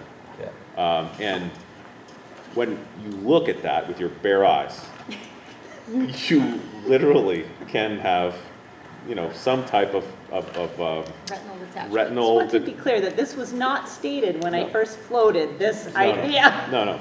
But but when we first started talking about it, and we went out and we got a medical opinion from DFD Russell that supports that you're not supposed to be looking at these things. So the timing of this is during the elementary school bus run. So essentially the burden of preventing all of our elementary school kids from burning their eyes out are the bus drivers. And so it does, so that's one big kind of safety factor. Cloudy that day. No! It's only 33% cloudy, so that means you've got like. So there's one primary safety issue And we still there. have time. There are other things we could talk about people stopping in the road, things that are going to be disrupting traffic, whatever else. But as noted, We're looking to early release so that the kids are home by the time the eclipse starts happening, and everyone else in the area is also doing it. So that's why it's on the table. I don't know if you want to add anything to that, Carrie. Nope. Yeah. Go ahead, I'm Jamie. just wondering if like, maybe as a concession, the teachers can like have the kids make the boxes so the parents that are stuck on at home on a half day don't have to do the arts and. I will ask, what teachers could There's do. also a box I keep seeing on the news. No, just the glasses are No. good enough. Yeah, I remember doing the box when I I was was. gonna say, that's like old school, like, Yeah, I remember doing that when I was. when we were kids. I wish that somehow we could change the pattern of the sun so that this could be happening during the school day and it could be this Absolutely. beautiful educational experience. Absolutely. The kids would love that. Because I think that would be much better than Yeah. just sending everyone home, and it'd be better all around, but it happens to time up that the worst time will be the elementary school bus run. And it just is, like, extending the school day was talked about for a very short discussion, but the early release So does is this the cancel all recommendation. sporting practices? No, because have they it can play inside. right after school gets out in the middle of the day Yeah, and then go home.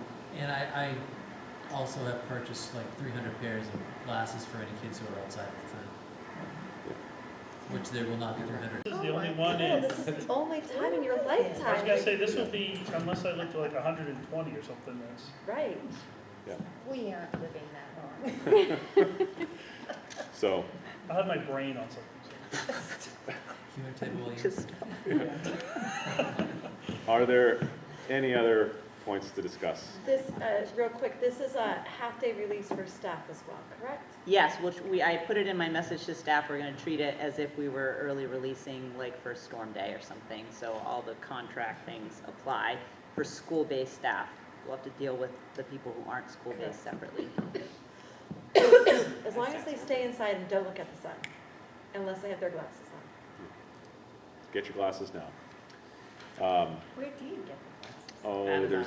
you still I have time just to get order it in them the mail online. free. Somebody- there, he's got a whole bunch. Got them on Yeah, my so- desk. That's true. But- I'll go. But there's a certification, so don't just buy whatever you see on Amazon. I heard that. Yep. Anyway, Kyle. The kids are being supplied. What if we know that the weather sets, I mean, If it's they cloudy, can't predict tomorrow, if it's cloudy, like, if we just. I was looking at I've been looking at it and it's been consistently sunny that day. And then Tuesday there's is a the really nightmare. dark clouds. Tuesday's a whole nother thing, but I feel like there should be like the opportunity to be able to just. No, I'd say. it's still gonna get fully dark. I mean, Yeah, it's just gonna get, that'd be a neat thing.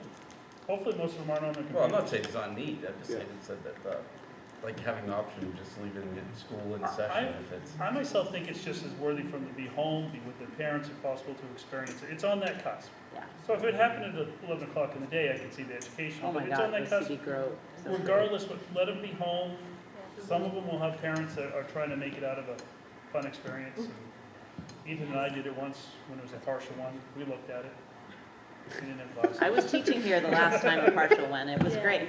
It was fun. It was right in the middle of the day, so we could do it with students. It was awesome. Are we voting on this? What's yes, that? we have to. We're still in discussion. Yep. Yeah. It's all Are right. we actually discussing or we? Yes. No. All right. Already has a Is there a motion. motion? Yeah. Yes. So You made it, Peter. yeah. Joe seconded I'm it. voting. Yeah. All those in favor of the motion. This is the definition of. It is almost there. Any opposed? Yes. Now we gotta write a longer Kyle. sentence, Kyle. It's gonna be cloudy. All right. Howdy. Now we gotta write every person's I name. know. You never know, it's me. All right. So there's only one more motion left to make. I make that motion. I'll second it. All right. I gotta go look Motion at to the adjourn by Really Bree, wanted seconded to by vote. Kyle. All those in favor? I am. Is unanimous? Oh my God, yeah. Okay. I have to. Oh, she brought, hold on. You can't leave. Oh, good. Tammy. Oh, Tammy. I got it written down. Anyway. You guys don't get anything. Here, only this.